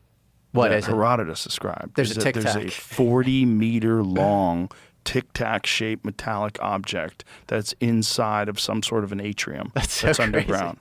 Just a 40-meter long piece of metal. That's thousands and thousands of years old. Like, what are you talking about? It's so crazy. How the fuck did they have 40 meters of metal back then? Like, what is that? It's so crazy. 40 meters is nuts. It's so nuts. 40 meters is almost a half a football field. That's huge. That's fucking massive piece vertical? of metal. It's vertical. I do not know. Okay. I do not know, but it's shaped like, you know, like a craft. The other crazy thing. Imagine if there's a fucking UFO under Egypt and you just gotta dig and go get it. It'd be so wild. Well, the crazy thing, I know you're referring to a lot of Ben Van Kerkwick's amazing work. He's been on your show a bunch. He, I think, went to Dandara, and the hieroglyphics there like translate to Stargate. Yes. That's crazy. Like what? And then I think Stargate, you know, takes place at the pyramid is literally a portal. And then if you combine that with the Christopher Dunn stuff or the Beyondy stuff, where either it's a generator of electricity, or there's this other guy, amazing guy, Jeffrey Drum, who talks about it as a chemical manufacturing plant. Yeah, I've seen him. You know, like something was being done there, and maybe it had to do with some transcendent, you know, and then it obviously, you know, it somewhat maps to Orion's Belt as well. So I don't know, maybe. And then Orion's Belt is the pathway that souls took in ancient times. Oh. Yeah. I never get tired of the subject. It's so fun. As long as there's new information that comes out, they got me hooked forever. It's like a stupid soap opera that I'll watch till I die. Yeah, no, I feel the same. It's so like, and it's always like the cast of there's so much drama too and disclosure and stuff, and it's just, I don't know. It's I do think in our lifetime we're going to make a lot of progress on it. This is Herodotus's. I hope so. Yeah. Herodotus's description. It had 12 roofed courts. God, I can't talk. Arranged in 2 rows, 6 facing north and 6 south, all enclosed by one outer wall. It contained 3,000 chambers. 1,500 above ground and 1,500 underground. Herodotus say he toured the upper chambers himself, but Egyptian custodians refused to show the lower ones. They reportedly held the tombs of the original royal builders and of sacred crocodiles. What? That's so nuts. Bro, that brings back to my stupid dream. I was literally thinking that, yeah. He emphasizes its bewildering internal circulation. Visitors pass from courts to chambers to colonnades, and then to further rooms and courts. Its roof was stone, its walls bore carved figures, and each court was ringed by precisely fitted white stone columns. And Pliny the Elder also had an account of this thing. Like this was... Well, also like with ground penetrating radar, they know it exists. They know it exists. These chambers actually do exist. And that's the weird thing about whatever that metallic object is. They can... And they don't know what metal it is either. It doesn't resonate like aluminum or iron. They don't know what the fuck it is. That's so wild. You know, crocodile... Labyrinth surpasses even the pyramids. Wow. He says, I saw this myself. I found it greater than words can say. That is so wild. That is so crazy. Imagine saying something's greater than the pyramids and it's under the ground. And you are the preeminent Greek historian. Like, you're writing about all the craziest shit. And you're writing about it from a firsthand perspective. It's not like he heard a story. Yeah, you've seen it. Yeah, this isn't like Speaking Homer. of writing, I was watching older Lex Friedman podcast, and this linguist guy, I haven't heard this discussed yet, especially with all the times we talked about Göbekli Tepe. Have you ever seen this thing? What is that? The way he describes it is it's like proving that they had language then, because this is not cuneiform. And the way it takes 30 minutes probably before they get to this, and because he's breaking down what language is and how we got to it.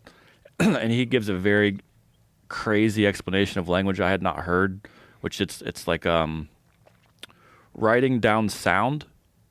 Ooh. In the same way that like a record is recording sound, you're writing down sounds. Ooh. And it's like it took a while for everybody to agree upon what all those sounds were, so that you're all reading the same thing. And So Irving Finkel, scholar of ancient languages and longtime curator at the British Museum, renowned for his expertise in Mesopotamian history and cuneiform writing, believes this artifact from Göbekli Tepe is evidence of the earliest form of writing dating back to around 11,600 years ago. so you're saying like the way that the other stuff is reliefs, that this was like a stamped piece of clay that would have been, some record of some sort saying something was done, and this is like a verification of that. And this could have been some guy's last name. There's further breakdowns I've seen, like maybe this snake is like the S sound, and this could be some guy's name. Who knows what it really could mean? But this is going to 12,000 years ago, when they thought we only were doing this for 3,000 or whatever. Trippy. Yeah, it's very weird. It's all very weird. The just a history that we know of with the human race. I mean, just when you get to these old structures that we know people made, like when did they make them and why? Like why? What is Göbekli Tepe? What the fuck is that? Like, Do you think we see a shift in our understanding of humanity and our place in the cosmos in our lifetime? yeah, one funeral at a time. Yes, that's how science progresses. Yeah. Yeah, I think that's pretty accurate. One I think- gatekeeper at a time. Yeah, these old cocksuckers, they need to get out of the way. I mean, I just think there's way too many of these people that have a vested interest in protecting a narrative that they've been teaching, they've been writing books about, they've been saying that they are the experts, when you literally can't be. There's just not enough data. What every period in history, like, things get wholly overturned. So if you can't point to one thing that's kind of heretical today that you agree with, then you're definitely on the wrong side of history. Yeah. We always say we're at the end of history, scientifically, historically, and then it always, progresses. And usually that's when people are most saying we're at the end of history, you see a Yes. paradigm shift and everything just completely collapses and changes. This is like the structure of scientific revolutions is written by a guy named Thomas Kuhn, he was friends with John Mack, and he encouraged him to, investigate the alien abduction stuff at Harvard. And he would say that there's a law of declining marginal returns in any scientific paradigm, where you're just rounding out the final margins on a theory, and you're so sure of it, like electromagnetism in the late 19th century. And then, boom, you get total collapse because, Max Planck figures out quanta, you get the quantum revolution. And who's to say, who are you to say so smugly that that's not going to happen now? Like, of course it will. Of course it will. Yeah. It's just what always has happened. Yes. And much like the UFO thing, when it comes to discussions about ancient history and the true history of the human race and what we really don't know, the people that are the most smug and are the most sure of themselves are most certainly the most wrong. Yeah, 100%. Yeah, because I think the whole thing is weird. The UFO thing is weird, and the ancient history thing is weird. Yeah. There's too many unanswered questions. Yeah. And the answers that they have are really shitty. There's too many really shitty answers. This is kind of a weird analogy, but in like stock picking, which is, it's easy to get feedback on stock picking, like whether you're right or you're wrong. Confidence can rise exponentially and accuracy rises very linearly and often plateaus. And so I think it's the case in in learning anything where like you get more and more and more confident. You're so sure of yourself. But your accuracy is only going like mildly up. And it goes back to what we were talking about with like remote viewing and staying in flow state. Yes. It's like you got to get out of your own way with everything. Totally. And sometimes, a great example is Marconi, who is responsible for inventing the radio by most accounts, him and Tesla, right? He tried to send a signal across the Atlantic, and he thought that electromagnetic waves curved. And so he was like, I'm going to send the signal, it's going to work. He was entirely wrong about electromagnetic waves curving. It just bounced off the ionosphere, and then it landed across the Atlantic, and the signal was received. And so he was right because he was wrong. And how many, cases are like that where, did Graham Hancock find the Ark of the Covenant? No, he headed in this general westerly direction of knowing that we have kind of amnesia as a civilization. And he found something extremely special. It, helped popularize the Göbekli Tepe narrative and this whole Younger Dryas period, impact theory hypothesis. So you have, the same thing with James Bruce with the Ark of the Covenant. You can shoot for the stars and land on the moon, and that's okay. But if you're just like this nitpicker, like annoying, smug, academic who's like arguing for the priestly citadel to be upheld, like what is your contribution to humanity? Right. Like, what are you doing? Yeah. And there's a lot of those. There's so many. Yeah. But I think even some of those people, and I'm not saying that all of the attributes I just mentioned apply to Neil deGrasse Tyson, but that some of those people are now updating on UFOs. And it's wild because, like, you have a documentary, The Age of Disclosure, where all these high-ranking intel people are saying UFOs are real repeatedly in front of a chalkboard, saying they are real. Take my word for it. And it's bludgeoning you basically to a point where you're like, okay, they're probably not like lying to me, And so, and then you end up with Neil deGrasse Tyson being like, look, okay, it's just an overwhelming amount of accounts now.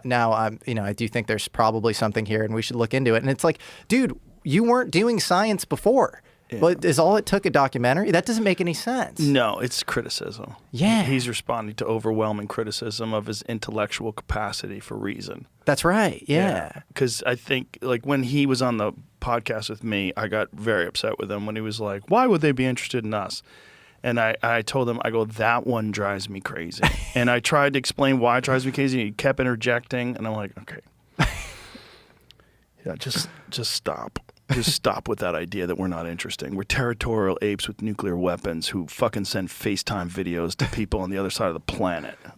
That's real weird. We're apes with nukes. Yeah, we're real weird. We're real weird. Yeah, and if I was something that was an advanced civilization from somewhere else, hopefully that a civilization that has gotten past the concept of war and stealing resources and all that, and does have some sort of a hive mind, some sort of ability to communicate telepathically, I would be absolutely fascinated by this thing that seems to be in its transitionary sort of an adolescent stage of evolution and development. It's like not quite a primal animal anymore, but also not evolved past primal animal behavior. 100%. And I'll the Chinese science fiction novel, The Three-Body Problem, you might not show yourself overtly. In the dark forest teeming with life, it's actually dangerous to show yourself. So you subtly show up. You show up at these, nodes, hinge points of, possible cataclysm at nuclear. You show up to a specific person who might be a node of disclosure, but you'd let it sort of seep in. You'd condition the population. You wouldn't show up all at once. And we are, like, objectively being conditioned to accept this. If the fucking president is saying they live in the ocean, and Tim Burchett is saying there's 5 hotspots in the oceans as well, and then we see it in the New York Times in 2017, well, this is how disclosure takes place. 100%. Nice and slow to the point where it just becomes accepted. Totally. Yeah, and there's no, like, clear ontological shock moment. It's not do the fucking Devil's Tower, UFO lands. It's not that. No. It's nice and slow. It's what's happening now. Yes. It's happening. And that's why, because there are people that get really frustrated, and I understand it because there's so much sclerotic bureaucracy on the Hill, and, these whistleblowers need way more protections. I think we need targeted immunity for certain people who can say a lot more, who are good faith actors coming out. There are probably a lot of people who did really bad shit that we don't want immunity for, Right. But, like, ultimately, I have these conversations and it's like, it's so frustrating. It's taking so long. but it is moving. Like if you look at 10 years ago vis-a-vis today, 2016, before that 2017 article, to today, it's wild. Totally different landscape. Totally different landscape. Yeah, yeah. If you talked about it back then, you were a buffoon, and now you're on the right side of history. There you go. So you, Joe, are the premier scientist because you were into all this stuff way back then. That guy was into it first. Art Bell. Art Bell. Legend. The OG. Inspiration. Jesse, you're the fucking man. I appreciate you very much. It's always great to talk to you. Your show is amazing. American Alchemy. It's available on YouTube, and it's incredible. It's the best. Love you, Joe. Thank you for I having me. love you man. too. Thank you for being here. All right. Bye, everybody.